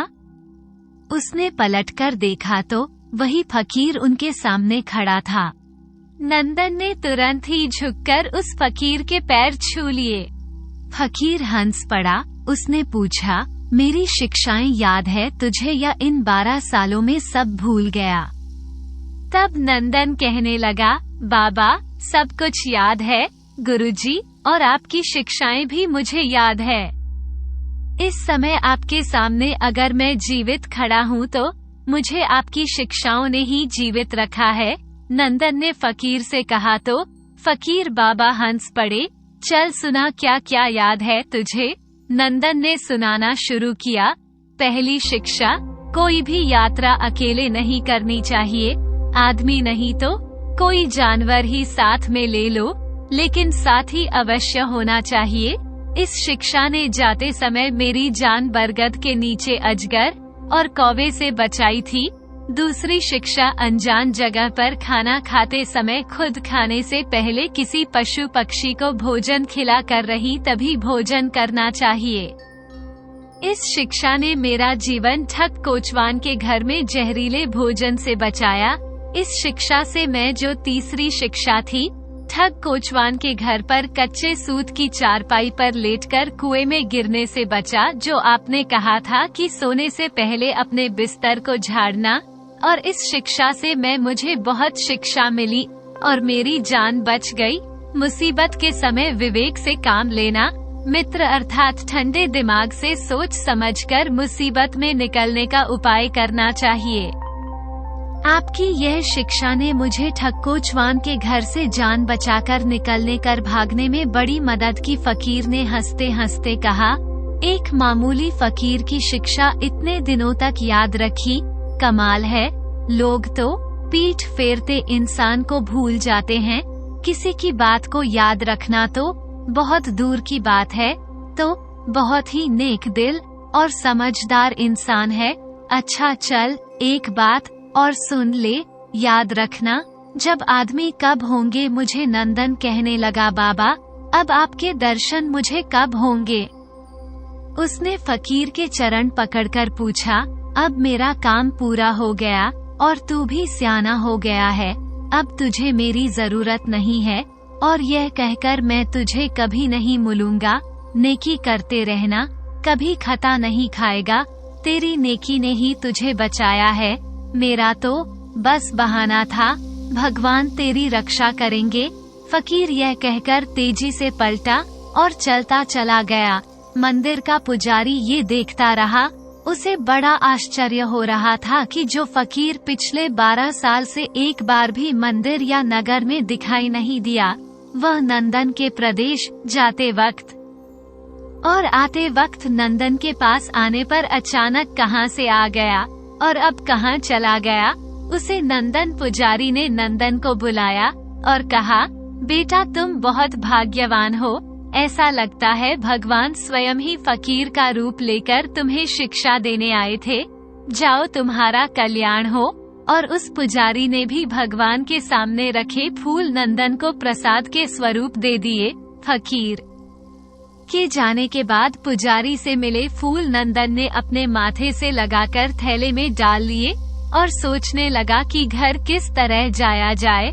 और घर वापस जाने पर चाचा चाची का ना जाने कैसा व्यवहार होगा। उसके चचेरे भाई बहन उससे पता नहीं कैसे मिलेंगे। फिर इस वक्त तो मेरे पास किसी के लिए उपहार ले जाने के लिए भी धन नहीं है। तभी उसके मन में फकीर की शिक्षा को परखने की बात आ गई। उसने सोचा धन उपहार आदि के साथ जाने पर तो शायद अच्छा व्यवहार ही मिलता, मगर अब तो मेरे पास कुछ भी नहीं है। जंगल की भागदौड़ में कपड़े भी कुछ फट से गए हैं और कंधे में खंजर का घाव भी है, तो क्यों ना मैं इस समय वे लोग मेरे साथ कैसा व्यवहार करें, इसको अजमाया जाए। वह शाम तक बिना उद्देश्य के शहर में घूमता रहा। पैसे तो सारे ही फकीर को दे दिए थे, सो दिन भर भूखा ही रहा। दिन ढले हुए चाचा की दुकान पर पहुंचा। बाजार 12 साल में बहुत बदल गया था। उसकी दुकान भी अब बड़ी हो गई थी, मगर चाचा की दुकान और चाचा को पहचानने में उसे कोई मुश्किल नहीं हुई। वह धीरे धीरे चलता हुआ चाचा की दुकान के पास पहुंचा और भूख प्यास से निढाल होने का नाटक करते हुए दुकान के चबूतरे पर गिर पड़ा।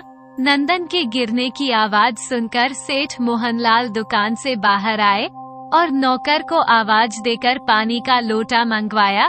पानी के छींटे देकर सेठ मोहनलाल नंदन को होश में लाए। इतनी देर में नंदन को चारों तरफ कई लोग घेर कर इकट्ठा हो गए। वे तरह तरह की बातें कर रहे थे। सेठ ने नंदन को गुड़ और पानी दिया। गुड़ और पानी पीकर नंदन कुछ सचेत सा हुआ तो सेठ मोहल्ला ने उससे पूछा, बेटा तुम कौन हो, कहाँ से आए हो और तुम्हारी ऐसी हालत कैसे हो गई? नंदन ने जवाब दिया, सेठ जी बस ऐसा समझ लीजिए, किस्मत का मारा हूँ। बस मेरा इतना ही परिचय और कुछ नहीं। दुनिया जान में भटक कर फिर से अपने अलवर में आ तो गया हूँ। पता नहीं अब मुझे ठिकाना मिलेगा या नहीं। उसकी आवाज सुनकर सेठ मोहनलाल ने नंदन को तुरंत पहचान लिया। उनकी आंखों से आंसू टपक पड़े। बेटा नंदन, तुम्हारी यह हालत, तुम इतने दिन कहाँ रहे और इतने दिन तुम्हें हमारी याद नहीं आई? एक ही सांस में सेठ मोहनलाल ने कई सवाल पूछ डाले। नंदन को अपने गले से उन्होंने लगा लिया। नंदन कुछ कहना भी चाहता था तो सेठ मोहनलाल ने उसे चुप रहने का इशारा किया और कहा, चल बेटा घर चल, तेरे बिना तो हमारा घर बिल्कुल सोना पड़ा है। तेरी चाची भी वर्षों से तेरे वापस आने की राह देख रही है। उन्होंने नौकरों को दुकान बढ़ाने को कहा और खुद नंदन को लेकर घर की ओर चल पड़े। दोनों के मन में ढेर सारे सवाल थे, मगर दोनों ही कुछ भी नहीं कह रहे थे। नंदन शायद चाची के 12 साल पहले के व्यवहार के बारे में सोच रहा था, फिर सेठ मोहनलाल के इस प्रेम पूर्ण व्यवहार के बारे में। और सेठ मोहनलाल शायद इसलिए कुछ कहते हुए डर रहे थे कि नंदन को फिर नहीं जाने क्या बुरा लग जाए और वह घर जाने से इनकार कर दे। दोनों जल्दी से घर पहुंच गए। घर पहुंचकर सेठ मोहनलाल ने दरवाजे से आवाज लगाई, अरे संतोषी, ओ संतोषी, अरे भाग्यवान कहाँ हो, जल्दी बाहर आओ, देखो कौन आया है, कौन आया है, देखो। दोनों जल्दी तो संतोषी जो अंदर से कहने लगी, मुझे क्या कोई भी आए, मेरा बेटा तो नहीं आया ना, मेरा नंदन तो नहीं आया हो गया। मैंने उसके साथ बर्ताव भी ऐसा किया था, बहुत मारा था मैंने उसे इन्हीं कमबख्त हाथों से। उसी वक्त मेरे हाथ टूट क्यों नहीं गए? संत ने अंदर से जवाब दिया और रोते हुए अपने हाथों को धरती पर पटकने लगी। नंदन को जब अब अपने चाचा चाची के प्यार पर कोई संदेह नहीं रहा, वह तेजी से घर के अंदर घुसा। उसने आगे बढ़कर अपनी चाची के हाथ पकड़ लिया और बोला, चाची, ओ चाची, मैं तुम्हारा नंदन ही तो हूँ। चाची, तुमने मुझे पहचाना नहीं क्या? मेरा नंदन आ गया, मेरा बेटा आ गया, यह मेरा बेटा ही तो है।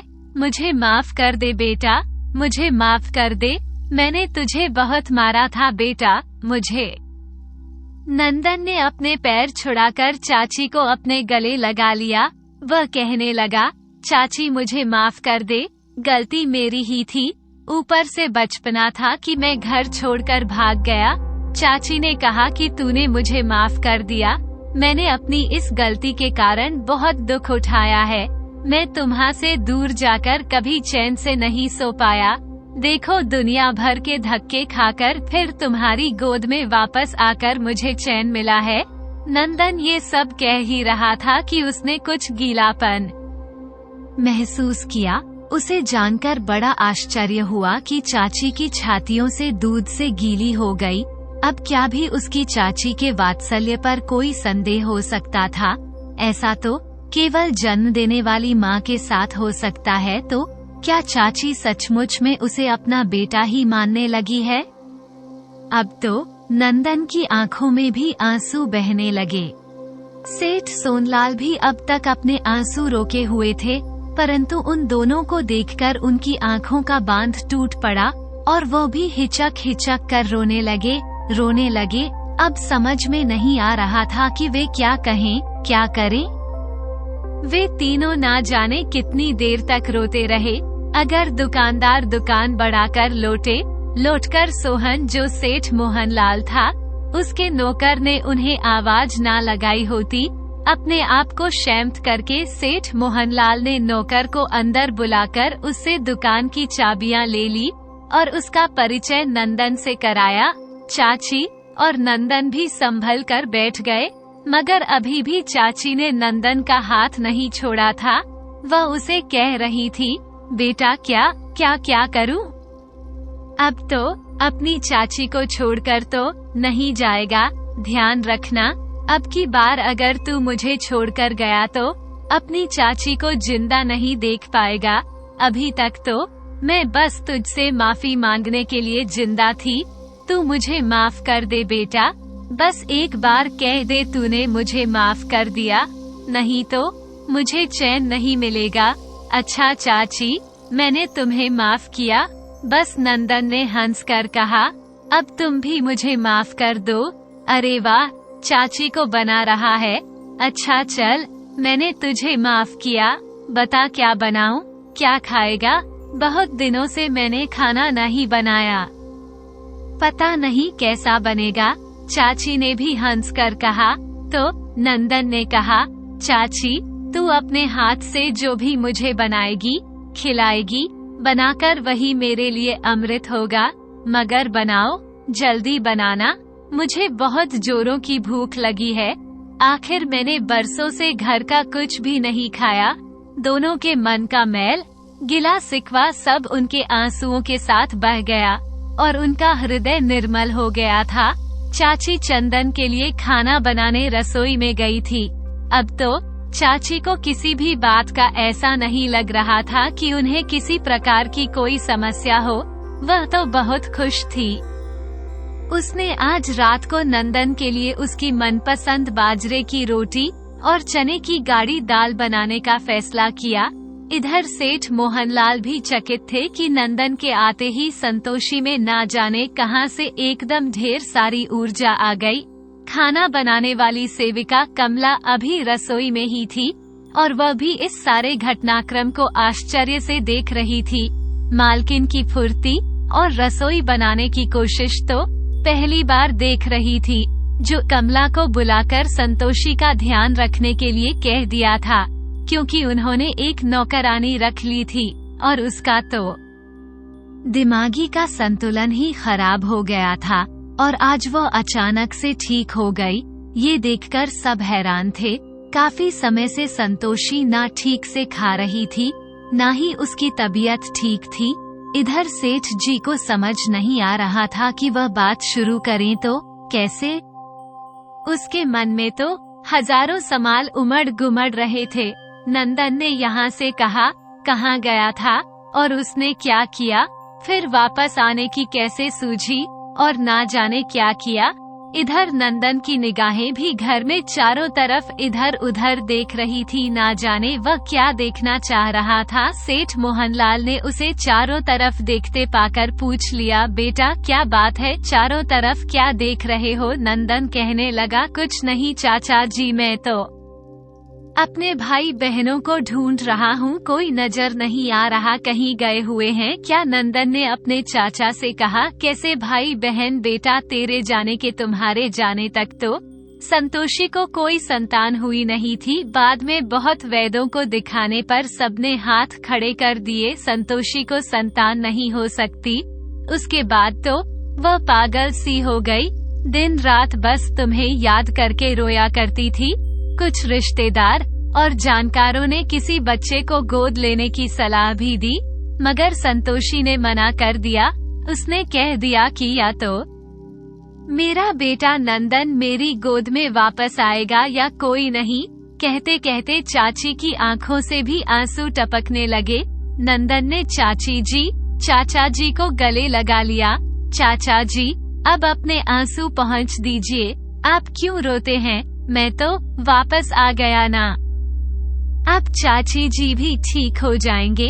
हाँ बेटा, बहुत हो गया, अब मेरे कुछ भी बस की नहीं है, सब कुछ अब नहीं संभाला जाता मुझसे। कारोबार अब तुम ही संभालो, अपनी विरासत को, अपने घर दुकान को संभालो, और हम दोनों को भी, तुम्हें बड़े भाई साहब और भाभी जी की कसम, अब हमें कभी छोड़कर मत जाना, नहीं तो इस बार हम मर ही जाएंगे।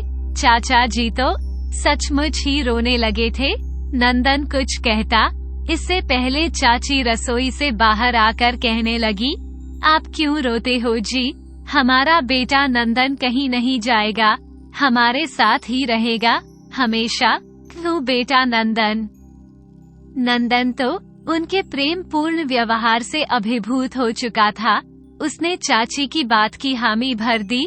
नंदन ने कुछ दिन में सारा कारोबार संभाल लिया। चाची का प्रेम पूर्ण व्यवहार देखकर उसे चाची नहीं माँ कहने लगा, और इसी बात से संतोषी को भी बहुत खुशी मिल रही थी। नंदन ने कुछ दिन में, जो एक सप्ताह बाद, उसे ऐसा लगने लगा था कि वह उसकी चाची कभी कोई बीमारी नहीं थी। आखिर उसकी सारी बीमारी का कारण तो संतान नहीं होना था और नंदन का घर छोड़कर चले जाना था। एक सप्ताह बाद नंदन ने वैद्य के पास जाकर अपनी जांघों से बहुमूल्य रत्न निकलवा लिए, जिन्हें देखकर चाचा जी चकित होने के अलावा उनके व्यवहार कौशल के भी कायल हो गए। उन रत्नों में से कुछ तो नंदन ने अपनी चाची को भेंट कर दिए और कुछ को बेचकर उसने अपने कारोबार में लगा दिया, जिससे कारोबार और बढ़ गया। कुछ दिन बाद आगरा वाले सेठ जी का नई सेठ सोहनलाल के घर दुकान के बारे में पूछता पूछता उनके घर आया, जिसे उन्होंने बड़े आदर के साथ ठहराया। नंदन को देखते ही उसे वह पहचान गया, मगर नंदन ने उसे कसम देकर सारी बातें छिपाने के लिए राजी कर लिया। सेठ मोहनलाल भी नाई के आने से बहुत खुश थे। उन्होंने तुरंत पंडित को बुलाकर नंदन और नंदनी की शादी का मुहूर्त निकलवा लिया। नाई को ढेर सारे उपहार देकर विदा किया। स्वयं नंदन नाई को छोड़कर दूर तक गया। उसने अलग से नाई को उपहार देकर आगरा में भी अपना मुंह बंद रखने के लिए तैयार कर लिया।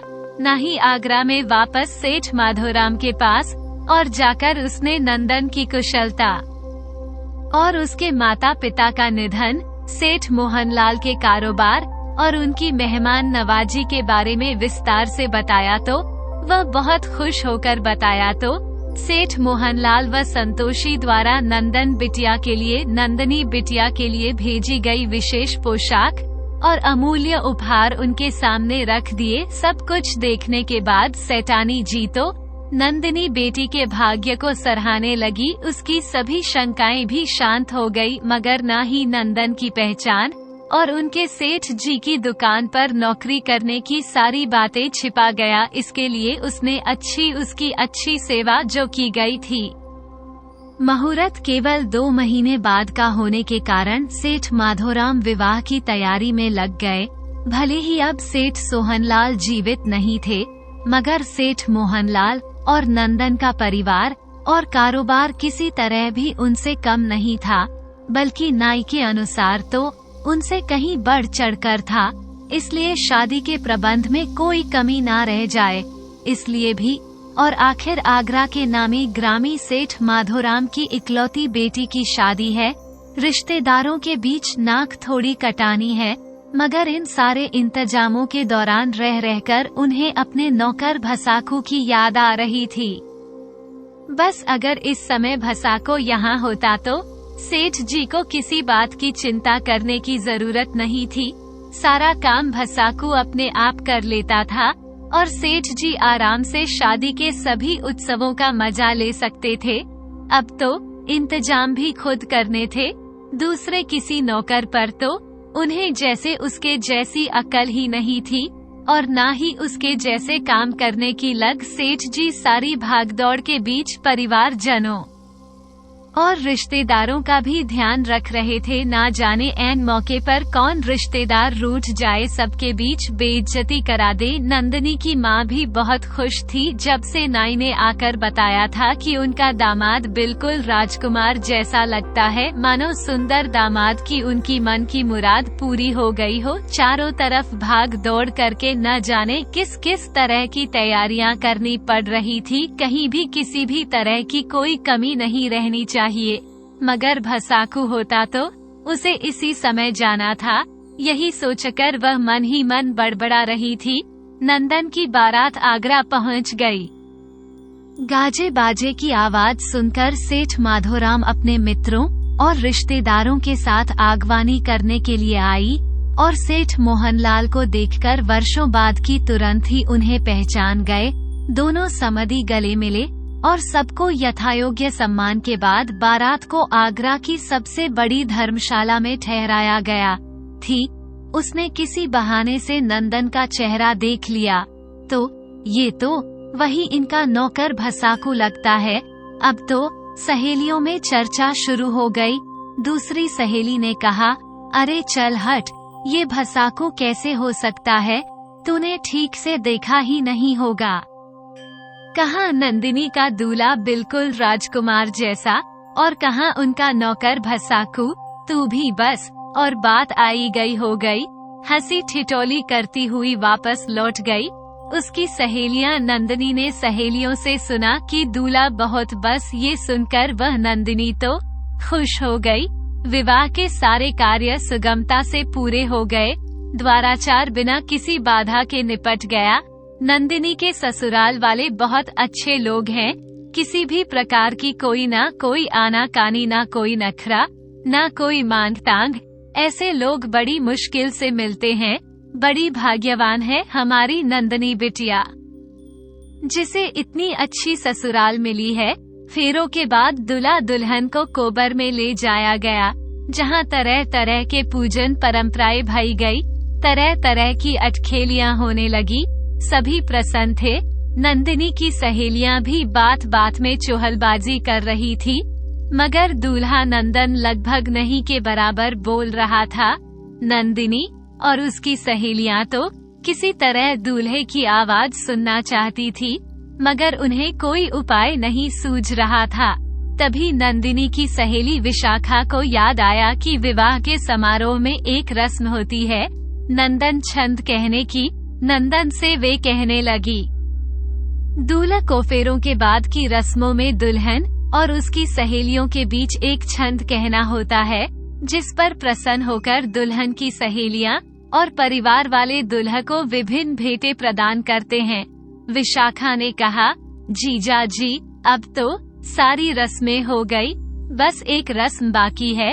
आपको एक बढ़िया सा छंद कहना है और अगर हमें आपका छंद पसंद आया तो जान लीजिए मुंह मांगा इनाम मिलेगा। विशाखा की यह बात पर सारी सहेलियां जोर जोर से हंसने लगी। अब तो जीजा जी की आवाज ठीक से सुनने को मिलेगी, नंदा ने सकुचाते हुए कहा। मुझे छंदवों नहीं आता, मगर कहीं कभी कहीं एक साधु से एक दोहा सुना था, वही सुना देता। उसके शब्दों में बस थोड़ा सा हेरफेर मैंने किया है। मायारी मायारी मनमोहिनी तुझ बिन आदर ना है। इन्हीं दीवारों में मैं फिरा मेरा धरा भसाकू नाम क्या भसाकू तो तुम नंदन हो तुम नंदन भसाकू नंदन ये सब क्या चक्कर है। तो दामाद जी आप ही हमारे यहाँ नौकरी कर रहे थे नंदन बनकर, जिसे हमने बार बार भसाको कहकर बुलाया। नंदिनी की आवाज तो लड़खड़ा ही गई। नंदिनी की माँ तो जैसे बहुचक्की रह गई, वह तो ठीक से बोल भी नहीं पा रही थी। विशाखा ने अपनी ओर देखकर कहा, जनवासे में मैं कहती थी ना, जीजाजी भसाकू जैसे दिखते हैं। हाय राम भसाकू नहीं, चा नंदन जैसे। हाय मेरी जबान क्यों ना जल गई। पहली बार मेरी जुबान से भसाकू नाम निकला, पर तब क्या मैं जानती थी कि ये हमारे होने वाले जीजाजी हैं। और जीजाजी आप भी छुपे रुस्तम निकले। 12 साल यहीं पर रहे, मगर एक बार भी नहीं बताया आप इस गर्व के होने वाले दामाद हैं। फिर धीरे से आप बिना कुछ बताए अपने घर वापस चले गए। अब उनकी बातें सुनकर नंदन की हंसी रोके नहीं रुक रही थी। आखिर उसने बड़ी मुश्किल से अपनी हंसी रोककर कहा, असल में मैं तो संयोग से यहाँ पहुँच गया था। आपके यहाँ नौकरी कर रहा था। कुछ दिन पहले तक तो मुझे खुद भी नहीं पता था कि नंदिनी मेरी होने वाली पत्नी है, और मैं अपने ही ससुराल में नौकरी कर रहा था। पिछले दिनों जब सेठ जी ने नई को नंदिनी के ससुराल भेजने के लिए बुलाया, तभी मुझे पता चला, और फिर मुझे तो घर वापस जाना ही था, नहीं तो बारात लेकर कौन आता। तो दोस्तों, इस तरीके से नंदिनी और भसाकू की शादी हो गई और दोनों सुख पूर्वक रहने लगे। चाचा चाची को बहू और बेटा मिल गए और उनकी जिंदगी खुशी से बीतने लगी। अगर आपको हमारी कहानी पसंद आई हो तो प्लीज हमारे चैनल को लाइक करें, सब्सक्राइब करें और शेयर करें। कहानी को अंत तक सुनने के लिए आपका धन्यवाद।